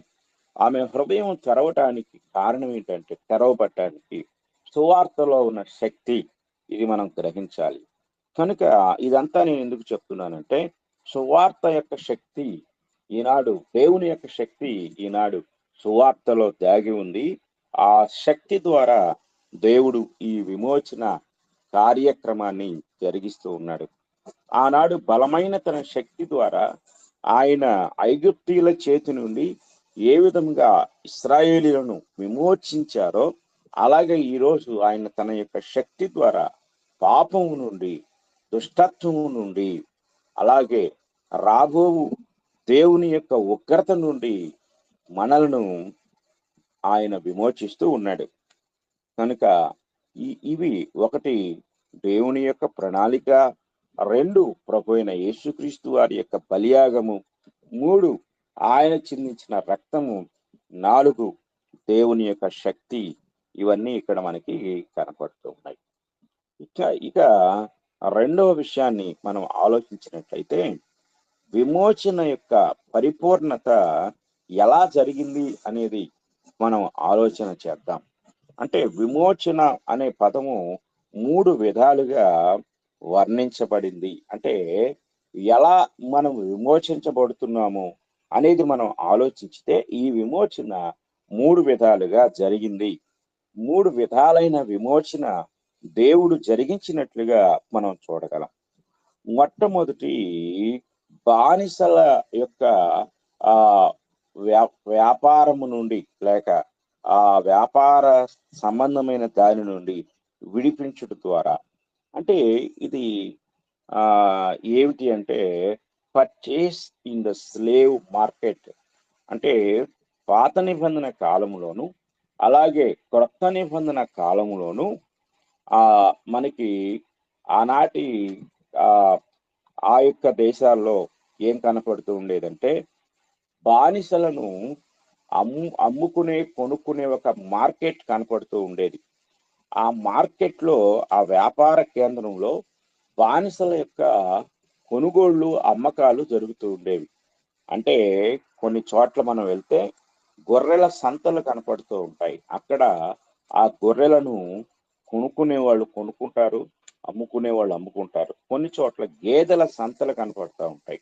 అక్కడ గేదెలను కూడా కొనుక్కునే వాళ్ళు కొనుక్కోవడము, అమ్ముకునేవారు అమ్ముకోవడం జరుగుతూ ఉంటుంది. అలాగే ఇంకా కొన్ని చోట్ల కొన్ని కొనుగోళ్లు, అమ్మకాలు 2 జరుగుతూ ఉంటాయి. అలాగే ఈ మార్కెట్ ఏంటంటే, మనుషులను అనగా బానిసలను అమ్మటము, కొనటము జరుగుతూ ఉంటుంది. ఇందులో మొదటిది కొనుగోలు చేయటం. దేవుడు మనల్ని కొనుక్కొనుట ద్వారా మనల్ని విమోచించాడు. ఇది జాగ్రత్తగా మనం గ్రహించవలసిన వారమై ఉన్నాము. ఆయన మనల్ని విమోచించుటలో ఒకటి, కొనుగోలు చేయటం ద్వారా ఆయన కొనుక్కున్నాడు. చూడండి, అపోస్తుల కార్యముల గ్రంథము 20వ అధ్యాయము 28వ వచనాన్ని మనం చదువుకుందాం. అపోస్తుల కార్యముల గ్రంథము 20వ అధ్యాయము 28వ వచనాన్ని మనం చూస్తే, దేవుడు తన స్వరక్తమిచ్చి సంపాదించిన తన సంఘమును కాయుటకు అన్నాడు. అంటే ఇక్కడ దేవుడు తన స్వరక్తమిచ్చి ఆయన కొనుక్కున్నాడు అనే మాట, సంపాదించుకున్నాడు అంటే కొనుక్కున్నాడు అనే మాట చాలా జాగ్రత్తగా గమనించాలి. ఇంగ్లీష్లో ఇక్కడ ఏం కనపడుతుందంటే, which he hath purchased with his own blood అన్నాడు. అంటే ఆయన మనల్ని కొనుక్కున్నాడు, కొనుక్కొని విమోచించాడు. ఇది మనం జాగ్రత్తగా గ్రహించాలి. కనుక మొదటిగా మన విమోచన ఎలా జరిగింది అంటే, ముందు మనల్ని బానిసలం అయిపోయాం. అంటే మనం అందరము కూడా బానిసలం అయిపోయాం. అంటే మనందరికీ కూడా ఏమి లేదు అంటే, స్వేచ్ఛ, స్వాతంత్ర్యం అనేది లేదు. చూడండి, గలతీ పత్రిక 5వ అధ్యాయము 1వ వచనాన్ని మనం గమనించినట్లయితే, ఈ స్వాతంత్ర్యము అనుగ్రహించి క్రీస్తు మనలను స్వతంత్రులనుగా చేసి ఉన్నాడు అనేది మనం చాలా జాగ్రత్తగా గ్రహించగలం. కనుక ముందుగా ఆయన మనలను కొనుక్కొనుట ద్వారా ఆ ఆయన మనల్ని విమోచించారు. అలా విమోచించుట అనేది జరిగింది అనే విషయాన్ని జాగ్రత్తగా మనము గమనించవలసిన వారమై ఉన్నాం. కనుక ఈ మాటలు మనం పరిశీలన చేసినట్లయితే పాత నిబంధనల కాలంలో కానీ మొదటి శతాబ్దంలో కానీ వారందరూ కూడా అంటే బానిసలు వ్యాపారం జరిగేది, వారిని కొనుక్కొనుట అమ్ముకొనుట జరిగేది. ఈ క్రమంలో ఒక వ్యక్తిని విమోచించాలంటే, ఒక వ్యక్తిని విడిపించాలంటే ముందుగా ఎవరైతే అతన్ని కొనుక్కున్నారో, అతను ఎంతకైతే కొనుక్కున్నాడో, ఎంత వెలకైతే కొనుక్కున్నాడో అంత వెల ఇచ్చి ముందు అతన్ని కొనుక్కోవాలి, కొనాలి.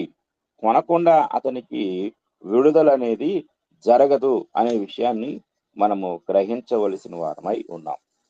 కనుక మనం ఆలోచించినప్పుడు మనము ఈరోజు ఈ విమోచనను పొందుటకు ముందుగా మనం చేయవలసిన పని ఏమిటి అంటే, మనల్ని ఒక వ్యక్తి కొనాలి.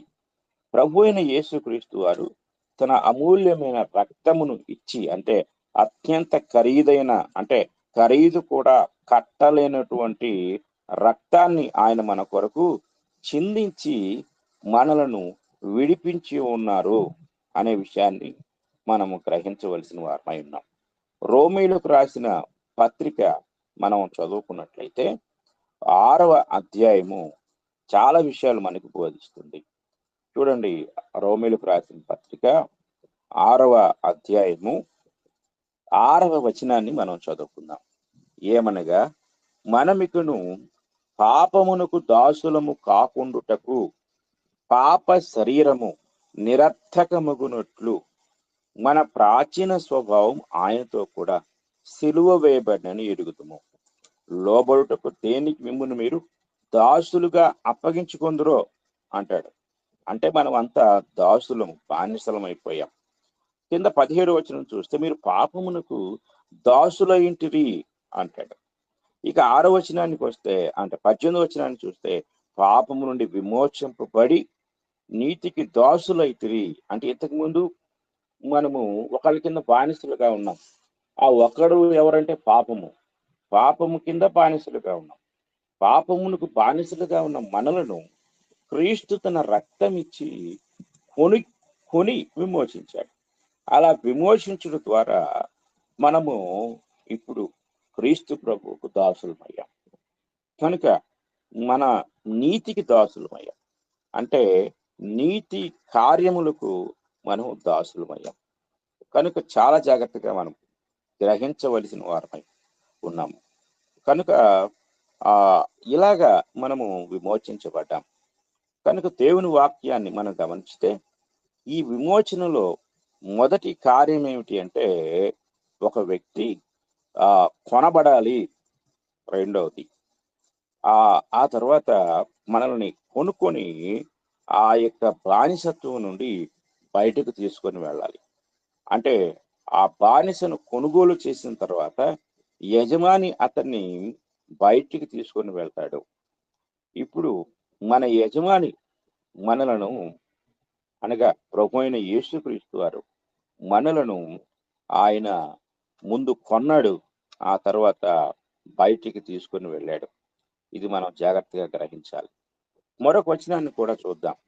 ప్రకటన గ్రంథాన్ని మనం చదువుకున్నట్లయితే, ప్రకటన గ్రంథంలో ప్రభు అయిన యేసుక్రీస్తు వారిని గురించి తెలియజేస్తూ ఉన్న సంగతులు మనం జాగ్రత్తగా పరిశీలన చేయగలం. చూడండి, 5వ అధ్యాయం, ప్రకటన గ్రంథం 5వ అధ్యాయం 9వ వచనాన్ని మనం చదువుకుందాం. ప్రకటన గ్రంథం 5వ అధ్యాయం 9వ వచనం. ఆ పెద్దలు, నీవు ఆ గ్రంథమును తీసుకుని దాని ముద్రలను విప్పుటకు యోగ్యుడవు, నీవు వధింపబడిన వాడవై నీ రక్తం ఇచ్చి ప్రతి వంశములోను, ఆయా భాషలు మాట్లాడు వారిలోను, ప్రతి ప్రజలోను, ప్రతి జనములోను దేవుని కొరకు మనుషులను కొని ముందు కొన్నాడు. ఆ తర్వాత మా దేవునికి వారిని ఒక రాజ్యము గాను యాజకులను గాను చేసితివి గనుక వారు భూలోకమందు ఏలుదురని క్రొత్త పాట పాడుతారు. అంటే బానిస ఏలబడేవాడు, అధికారం కింద ఉండేవాడు, పరిపాలించబడేవాడు, పెత్తనము చేయబడేవాడు.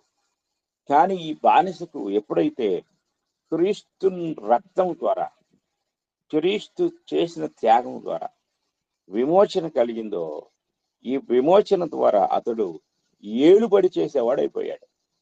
ఎంత ఆ పరిస్థితి ఎంత రివర్సల్ అయిపోయిందో చూడండి. అంటే ఇంతవరకు స్వేచ్ఛా స్వాతంత్ర్యాలు లేని ఈ బానిస ఇప్పుడు ఏమవుతున్నాడంటే ఏలుబడి చేయబడుతూ ఉన్నాడు, ఏలుబడి చేసేవాడుగా ఉన్నాడు. చాలా జాగ్రత్తగా మనము గ్రహించవలసిన వారమై ఉన్నాం. దీనికి ఒక మంచి ఉదాహరణగా క్రొత్త నిబంధనలో మనకు ఒక వాక్యము దేవుడు మనకు తెలియజేస్తూ ఉన్నాడు. ఫిలోమోన్ రాసిన పత్రిక మనం చూడగలం. ఫిలోమోన్ రాసిన పత్రిక మనకి ఒకే ఒక అధ్యాయం కనపడుతుంది. ఈ అధ్యాయంలో ఈయన కొలసి పట్టణానికి చెందినవాడుగా ఫిలోమోను మనం చూడగలం. ఫిలోమోను ఒక ధనవంతుడైన విశ్వాసి. అంటే కొలసి పట్టణంలో ఉన్న క్రీస్తు ప్రభు సంఘంలో ఉన్న విశ్వాసుల్లో ఒక విశ్వాసి ఫిలోమోను. ఫిలోమోను ఒక గొప్ప ధనవంతుడు. ఆ రోజుల్లో ధనవంతులైన వారికి బానిసలు ఉండేవారు. అంటే జీతం ఇచ్చి ఇంట్లో పనిచేసే వాళ్ళు కాదు, వాళ్ళు పనివాళ్ళు అంటాం. కానీ ఈ రోజుల్లో జీతం ఇచ్చి పని చేయించుకున్నట్లు కాకుండా ఆ రోజుల్లో కొనుక్కునేవాళ్ళు. ఇంకా కొన్న తర్వాత ఇంకా ఆ వ్యక్తి అతని సొత్తు అవుతాడు. అలాగే వారి చేత పని చేయించుకునేవారు. అలాగా ఈ ఫిలోమోను ఇంట్లో కూడా బానిసలు ఉన్నారు. అందులో ఒక బానిస మనం ఇక్కడ చూసినట్లయితే ఇతని ఇంట్లో ఉన్నాడు. ఇతని పేరు ఒనేసిము. ఈ ఒనేసిము ఆ పేరుకి అర్థం ఏంటంటే నిష్ప్రయోజనమైన వాడు, పనికిరాని వాడు అని అర్థం. మరి ఆ పేరు ఎందుకు పెట్టారో మనకు తెలియదు. కానీ ఈ ఒనేసిము ఒక మంచి యవనస్తుడు. ఈ యవనస్తుడైన ఒనేసిము పౌలు గారు ఫిలోమోను ఇంటికి వెళ్ళినప్పుడల్లా ఆయన కనిపెట్టుకొని ఆయనకు పరిచర్య చేస్తూ ఉండేవాడు. బాగా గుర్తించబడ్డాడు పౌలు గారి దృష్టిలో. పౌలు గారు ఫిలోమోను ఇంటికి వచ్చినప్పుడల్లా ఎంతకాలం ఉన్నా ఫిలోమోను ఇంట్లో ఉండేవాడు. అక్కడ ఆయన ఒనేసిము ద్వారా పరామర్శించబడుతూ పరిచర్య చేయబడుతూ ఉండేవాడు.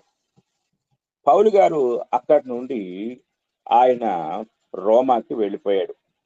వెళ్ళిపోయిన తర్వాత ఒకానొక రోజు ఈ ఒనేసిము పౌలు గారికి రోమాలో కనిపించాడు. రోమాలో ఉన్న ఒనేసిముని పౌలు గుర్తించి పౌలు ఒనేసిమును పట్టుకొని తనతో పాటు ఇంటికి తీసుకొని వెళ్ళాడు. తీసుకుని వెళ్ళిన తర్వాత అంటే సాధారణంగా బానిసలు ఎప్పుడు అవకాశం దొరికితే అప్పుడు పారిపోయి స్వతంత్రంగా బ్రతకాలనుకుంటూ ఉంటారు.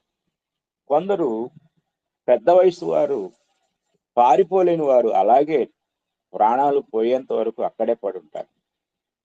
కనుక ఇక్కడ ఈ యవనస్తుడైన వ్యక్తి స్వాతంత్ర్యం కోసం అవకాశం చూస్తూ అంటే ఎదురు చూస్తూ ఒకానొక సమయంలో ఒనేసిము ఫిలోమోను ఇంటి నుండి పారిపోయి రోముకు చేరుకున్నాడు. పౌలు గారు అతన్ని చూసి తనతో పాటు తీసుకొని వెళ్ళి అతనికి సువార్తను చెప్పి అతడు రక్షణ పొందటానికి కారకుడయ్యాడు. మనం పత్రిక 1వ అధ్యాయం చదువుకుందాం. 1వ అధ్యాయం 9వ వచనం మనం చూద్దాం. ఫిలోమోను పత్రిక. వృద్ధుడను ఇప్పుడు క్రీస్తు యేసు ఖైదీనై ఉన్న పౌలను నేను ప్రేమను బట్టి వేడుకొనటం మరి మంచిదనుకొని నా బంధకములలో నేను కనిన నా కుమారుడకు ఒనేసిము కోసరము నేను వేడుకొనుచున్నాను అంటే రోమా బంధకాల్లో నేను ఇతనిని కన్నాను. కాబట్టి అతడు మునుపు నీకు నిష్ప్రయోజనమైన వాడే గాని ఇప్పుడు నీకును నాకును ప్రయోజనకరమైన వాడాయను. నా ప్రాణము వంటి వాడైన అతనిని నీ యొద్దకు తిరిగి పంపి ఉన్నాను. నేను సువార్త కొరకు బంధకములో ఉండగా నీకు ప్రతిగా అతడు నాకు పరిచారము చేయు నిమిత్తము నా యొద్ద అతని ఉంచుకొనమని ఉంటిని గాని నీ ఉపకారము బలవంతము చేతనైనట్టు కాక స్వేచ్ఛాపూర్వకమైనదిగా ఉండవలనని నీ సమ్మతి లేక ఏమీ చేయుటకు నాకు ఇష్టము లేదు. నేను బంధకాల్లో ఉన్నాను. నాకు ఇప్పుడు ఒకరి యొక్క పరిచర్య అవసరము. ఒనేసిము నాకు ఇప్పుడు ఉపయోగపడతాడు. అతన్ని నేను ఉంచుకోవాలనుకుంటున్నాను. అయినా అది బలవంతముగా కాక నాకేదో ఇప్పుడు అవకాశం దొరికింది, వీడు దొరికాడు కాబట్టి అని కాకుండా అది నీ ఇష్టపూర్వకంగా నీ స్వేచ్ఛతో నీ అనుమతితో జరగాలి. నీకు ఇష్టమై ఒనేసిము పర్వాలేదు, పౌలు గారు చెరలో ఉన్నాడు, ఆయనకు తోడుగా ఉండి ఆయనకు పరిచర్య చెయ్యి అని నీవు పంపితే అది బాగుంటుంది. కానీ నా అంతటా నేనే నాకు దొరికాడు కాబట్టి నేను అతన్ని వినియోగించుకోవటము పద్ధతి కాదు. కనుక అతన్ని నీ యొద్దకు తిరిగి పంపుతున్నాను. అతడికి మీదట దాసుడుగా ఉండక దాసుని కంటే ఎక్కువ వాడుగాను ప్రియ సహోదరుడుగాను విశేషముగా నాకును శరీర విషయమును ప్రభు విషయమును మరి విశేషముగా నీకును ప్రియ సహోదరుడుగాను నీ యొద్ద ఎల్లప్పుడూ ఉండుటకే కాబోలు అతడు కొద్ది కాలము నేను ఎడబాసి ఉండెను. కాబట్టి నీవు నన్ను నీతో పాలివానిగా ఎంచిన యెడల నన్ను చేర్చుకున్నట్టు అతనిని చేర్చుకొనుము అంటున్నాడు. అంటే పౌలు విమోచన ద్వారా ఒక వ్యక్తికి మారిన స్థితి స్థానం యొక్క ఆధిక్యతను ఇక్కడ చెప్తున్నాడు. ఇంతకు ముందు ఫిలోమోను ఈ ఒనేసిముని దాసుడిగా ట్రీట్ చేయాలి, అంటే ఒక బానిస పట్ల ప్రవర్తించినట్టు ప్రవర్తించాలి. బానిసలకు మిగిలిపోయిన పాడైపోయిన ఆహార పదార్థాలు పెడతారు. ఏది పెట్టినా బానిస తినాలి, లేదా ఆకలితో చావాలి. ఎటువంటి సురక్షత లేని చావడిలో వారికి నివాసాన్ని ఇస్తారు.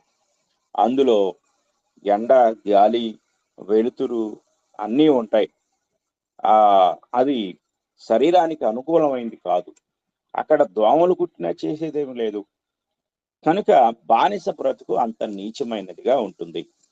కానీ ఇప్పుడు అంటున్నాడు, ఇప్పుడు బానిస కాదు, నీ సహోదరుడుగా, అంటే నన్ను నువ్వు ఎలా చూసుకుంటావో ఇప్పుడు ఫిలోమోన్ని ఒనేసిముని నువ్వు అలా చూసుకోవాలి. నువ్వేం తింటావో అదే పెట్టాలి. నువ్వెక్కడ పడుకుంటావో అక్కడే అతను పడుకోవాలి. నువ్వు ఏ బల్ల మీద కూర్చొని తింటావో ఆ బల్ల మీద తినే పదార్థాలు అతనికి వాటా ఇవ్వాలి. అంటే నన్ను చూసినట్లుగా ఇప్పుడు ఫిలోమోని ఒనేసిము నువ్వు చూసుకోవాలి, జాగ్రత్త అని 17వ వచనంలో అంటాడు. కాబట్టి నీవు నన్ను నీతో పాలివానిగా ఎంచిన యెడల నన్ను చేర్చుకున్నట్టు అతన్ని చేర్చుకొనుము. ఇప్పుడు పౌలు గారు వస్తుంటే ఫిలోమోను ఎంత ఆతృతతో, ఎంత గౌరవంతో, ఎంత భయముతో, ఎంత మర్యాదతో రిసీవ్ చేసుకుంటాడో ఆయన ఇంటిలోనికి ఇప్పుడు ఒనేసిము వస్తుంటే ఒనేసిమును పౌలును చేర్చుకున్న స్థాయిలో చేర్చుకోవాలి. ఇది ఫిలోమోనికి కష్టం కావచ్చు, కానీ క్రీస్తునందు విమోచించబడిన వ్యక్తి యొక్క స్థితి బానిసల మార్కెట్ నుండి బయటకు తీసుకురాబడి అతను స్వేచ్ఛా స్వాతంత్ర్యాలతో సమాన హక్కులను పొందిన విధానాన్ని క్రీస్తు ప్రభు అనుగ్రహిస్తూ ఉన్నాడు. కనుక ఇక్కడ ఆయన అంటూ ఉన్నాడు, ఇక్కడ 18వ వచనం చూస్తే, అతడు నీకు ఏ నష్టమైన కలుగు చేసిన యెడలను, నీకు ఏమైనా రుణమున్న యెడలను అది నా లెక్కలో చేర్చుము. పౌలును నేను నా స్వహస్తముతో ఈ మాట రాయిచున్నాను, అది నేనే తీర్తును. అయినను నీ ఆత్మ విషయంలో నీవే నాకు రుణపడి ఉన్నావని నేను చెప్పనేలా? కాబట్టి నువ్వు నాకు చాలా బాకీ ఉన్నావు. ఆత్మీయంగా నేను నిన్ను రక్షించాను కాబట్టి ఆ బాకీలో జమ వేసుకో దీన్ని కూడా. అవును సహోదరుడా, ప్రభువునందు నీ వలన నాకు ఆనందము కలుగునిమ్ము. క్రీస్తునందు నా హృదయమునకు విశ్రాంతి కలుగు చేయుము. నేను చెప్పిన దానికంటే నీవు ఎక్కువగా చేతువని ఎరిగి నా మాట విందువని నమ్మి నీకు వ్రాయిచున్నాను. పత్రిక రాసి ఒనేసిము చేతిలో పెట్టి, ఒనేసిము, నువ్వు భయపడక్కర్లేదు, నీకు అక్కడ రాచ మర్యాదలు జరుగుతాయి. భయపడకుండా ఒక దేవుని పెట్టగా నీ యజమానికి నువ్వు లోపడాలని, నీ యజమానిని నువ్వు మోసగించకూడదు. అతడు నిన్ను కొనుక్కున్నాడు కాబట్టి ఆ చట్టానికి నువ్వు లోపడాలి. కనుక వెళ్ళి నీ యజమాని కింద నువ్వు ఉండు అని చెప్పి ఈ ఒనేసిముని పంపిస్తున్నాడు. ఒనేసిము వెళ్ళగానే, ఒనేసిము దొరికితే వాడిని కొట్టాలి, తిట్టాలి, చంపాలి, అది చేయాలి, ఇది చేయాలని కేకలేస్తూ తీవ్రమైన కోపంతో ఉన్న ఈ ఫిలోమోను ఈ పత్రిక చదవగానే అతను సమూలంగా మార్పు చెందుతాడు. ఎందుకంటే అతడు దేవుని వాక్యానికి కట్టుబడే ఒక విశ్వాసి. రెండవది, పౌలు అంటే ఎంతో గౌరవ మర్యాదలు కలిగిన వాడు. ఇప్పుడు ఒనేసిము పట్ల ఆయన పద్ధతి, ఆయన రిసీవ్నెస్ అన్నీ మారిపోతాయి. ఇప్పుడు ఒనేసిముని ఏదో చేయాలనుకున్నవాడు ఇప్పుడు ఏమీ చెయ్యలేకపోగా ఇప్పుడు ఒనేసిము పట్ల ఎంతో ప్రేమ, ఎంతో ఆదరణ, ఎంతో గౌరవం, ఎంతో మర్యాద ఇవన్నీ చూపించాలి. అంటే విడుదల, విమోచన అనేది ఒక వ్యక్తి యొక్క స్థితిని ఎంత అద్భుతమైన రీతిగా మార్చుతుందో మనం ఇక్కడ చూస్తున్నాం. కనుక దేవుడు మనల్ని విమోచించుటకు ఇంతటి గొప్ప భాగ్యాన్ని ఆయన మన పట్ల అనుగ్రహించారు. ఆయన మనకు దీనిని దయచేసినట్లుగా మనం ఇక్కడ చూడగలం. కనుక ఈ వాక్య భాగాన్ని మనం జాగ్రత్తగా పరిశీలన చేసినట్లయితే విమోచించుట ద్వారా, విడుదల చేయుట ద్వారా మనల్ని ఆయన తన కృప ద్వారా రక్షించుకున్నారు. ఇది మనం జాగ్రత్తగా గ్రహించాలి. అంటే ఒకటి, మనల్ని కొనుగోలు చేయటం ద్వారా, తర్వాత ఆ బానిస స్థలము నుండి బయటకు తీసుకొని వెళ్ళటం ద్వారా, తరువాత మనల్ని విడిపించి మనకు స్వేచ్ఛనిచ్చి, ఇక నీవు స్వేచ్ఛగా బ్రతుకు, నీ మీద ఏ అధికారం లేదు అని చెప్పుట ద్వారా మనకు సంపూర్ణ విమోచన దేవుడు అనుగ్రహించి ఉన్నాడు. కనుక గలతీ పత్రిక 5వ అధ్యాయాన్ని మనం చూసినప్పుడు 5వ అధ్యాయము 1వ వచనంలో ఈ స్వాతంత్ర్యము అనుగ్రహించి క్రీస్తు మనలను స్వతంత్రులనుగా చేసి ఉన్నాడు. కాబట్టి మీరు స్థిరముగా నిలిచి మరలా దాస్యమును కాడి క్రింద చిక్కుకొనకుడి అని ఆనాటి యూదా క్రైస్తవులకు ధర్మశాస్త్ర బానిసత్వాన్ని గూర్చి పౌలు గారు రాస్తూ ఉన్నారు. ఈరోజు క్రైస్తవులముగా ఉన్న మనము పాప దాసత్వము నుండి, పాప బానిసత్వము నుండి క్రీస్తు మనలను విమోచించి క్రీస్తు అనుగ్రహించే స్వాతంత్ర్యాన్ని మనకు ఆయన అనుగ్రహించి, ఆయన రాజ్య వారసులుగా, రాజులైన యాజక సమూహముగా, ఆయన రాజ్యములో పరిపాలించే వారముగా మనల్ని ఆయన చేసుకున్నారు. కనుక ఇంత గొప్ప భాగ్యము విమోచన ద్వారా మనకు అనుగ్రహించబడింది. కనుక ఈ వాక్యాన్ని వింటున్న మీలో ఎవరైనా ఇంకా విమోచించబడకుండా పాప దాసత్వములో, పాప బానిసత్వములో ఉన్నట్లయితే దయచేసి ఇకనైనా క్రీస్తు ప్రభు వారు ఉచితముగా అనుగ్రహించే ఆ విడుదలను, విమోచనను, స్వాతంత్ర్యమును పొందాలని ప్రేమపూర్వకంగా తెలియచేస్తూ ఈ మాటలు నేను ముగిస్తూ ఉన్నాను. ఇంతవరకు శ్రద్ధగా విన్నా మీ అందరికీ నా హృదయపూర్వకమైన వందనములు తెలియజేస్తూ ఉన్నాను. మీకు కూడా వందనములు సార్. మీరే ముగింపు ప్రార్థన చేయండి సార్.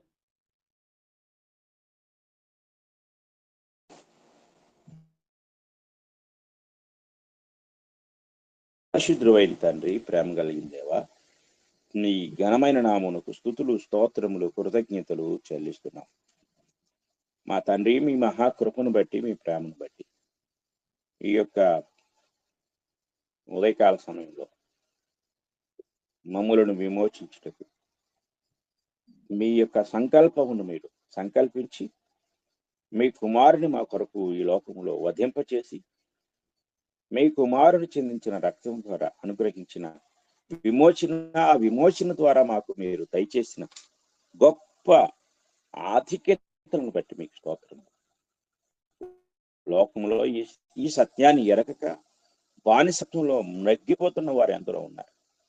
వారందరూ ఈ వర్తమానం విని విడుదల పొందే భాగ్యం దయచేయి. అలాగే మా తండ్రి, మరి నాకంటే ముందుగా పాటలు పాడిన వారు, వాక్యం చదివిన వారు, ప్రార్థన చేసిన వారు, అలాగే సంఖ్యాకాండము గ్రంథాన్ని వివరించిన మీకు అవసరం మీరు దీవించి ఆశీర్వదించండి. మా తండ్రి, మీకు స్తోత్రాలు చెల్లిస్తున్నాం. దయగలిగిన దేవా, మీ కృపా సహాయము అనుగ్రహించమని వేడుకుంటున్నాం. కృప కలిగిన తండ్రి, మిమ్మల్ని స్తుతిస్తున్నాము. అలాగే మా తండ్రి, మరి గ్రూపులో చేరి ఉదయకాల సమయంలో ఎంతమంది అయితే ఈ మాటలు వింటున్నారో వారందరిని మీరు దీవించండి.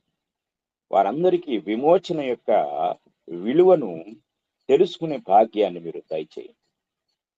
అలాగే మా తండ్రి, మరి ఈ ఉదయకాలపు ప్రార్థన కూడికను, అలాగే నిన్నటి దినాన జరిగిన ప్రశ్నోత్తరాల కార్యక్రమమును, అలాగే ఆన్లైన్ బైబిల్ ఇన్స్టిట్యూట్ను మీరు కొనసాగింపు చేస్తూ ఉన్నది మీకు స్తోత్రం. తండ్రి, ఈ కార్యములన్నిటినీ కూడా తండ్రి ఎంతో బాధ్యతాయుతంగా నిర్వహిస్తున్నారు. మీ దాసుని ఆ కుటుంబాన్ని మీరు దీవించి ఆశీర్వదించండి. మా తండ్రి, మీకు స్తోత్రములు చెల్లిస్తున్నాను. తండ్రి, వారికి కావలసిన ప్రతి ఈవిని మీరు దయచేయండి. అలాగే మా తండ్రి, మరి గ్రూపులో చేరి ఈ అన్ని కార్యక్రమాల్లో పాల్గొంటున్నారు ప్రియులందరినీ మీరు దీవించి ఆశీర్వదించండి. దేవా, వారి అన్ని కొరతలు మీరు తీర్చండి. వాక్యములో వృద్ధి చెందే భాగ్యాన్ని మీరు దయచేయండి. వాక్యమే అన్నిటికీ మూలమని వాక్యాన్ని గౌరవిస్తూ, వాక్యాన్ని వింటూ, వాక్యానికి లోబడుతూ, వాక్యానుసారమైన జీవితాన్ని జీవించు భాగ్యము ప్రతి ఒక్కరికి మీరు దయచేయమని వేడుకుంటున్నాం. అలాగే మా తండ్రి, 3, 4, 5 తారీఖుల్లో జరగనై ఉన్న తండ్రి సువార్త సభలను మీరు మీ నామానికి మహిమకరంగా జరిగించుకోనండి. ప్రతి ఒక్కరూ కూడా అందులో పాల్గొనే భాగ్యాన్ని మీరు దయచేయమని వేడుకుంటున్నాం. మా గొప్ప తండ్రి, మీకు స్తుతులు స్తోత్రములు చెల్లిస్తా ఉన్నాం. అలాగే మా తండ్రి, మీ యొక్క మహాకృపను బట్టి తండ్రి, మరి ప్రతి ఒక్కరి ఆరోగ్యం కొరకు వేడుకుంటున్నాం. సహోదరులు వసంతరావు గారు, అలాగే హరిత కుమారి గారి యొక్క భర్త గారు, అలాగే తండ్రి మరి చిన్న బిడ్డలు తండ్రి, వారు ఎంతో తండ్రి మరి భవిష్యత్తు ఉన్నవారు, వారి కొరకు ప్రార్థిస్తున్నాము. వీరందరి విషయంలో మీ యొక్క తండ్రి సహాయం, స్వస్థత, ఆరోగ్యం దయచేయండి. అలాగే గ్రూపులో పెద్దలుగా ఉంటూ వెనుకుని ప్రోత్సహిస్తున్న వారిని కూడా మీరు దీవించి ఆశీర్వదించమని ఈ కార్యం అంతటిని బట్టి మిమ్మల్ని స్తుతిస్తూ ఈ ప్రార్థన మా ప్రభు అయిన యేసుక్రీస్తు వారి పరిశుద్ధ నామంలో అడిగి వేడుకుంటున్నాం తండ్రి. ఆమేన్. అందరికీ వందనాలు.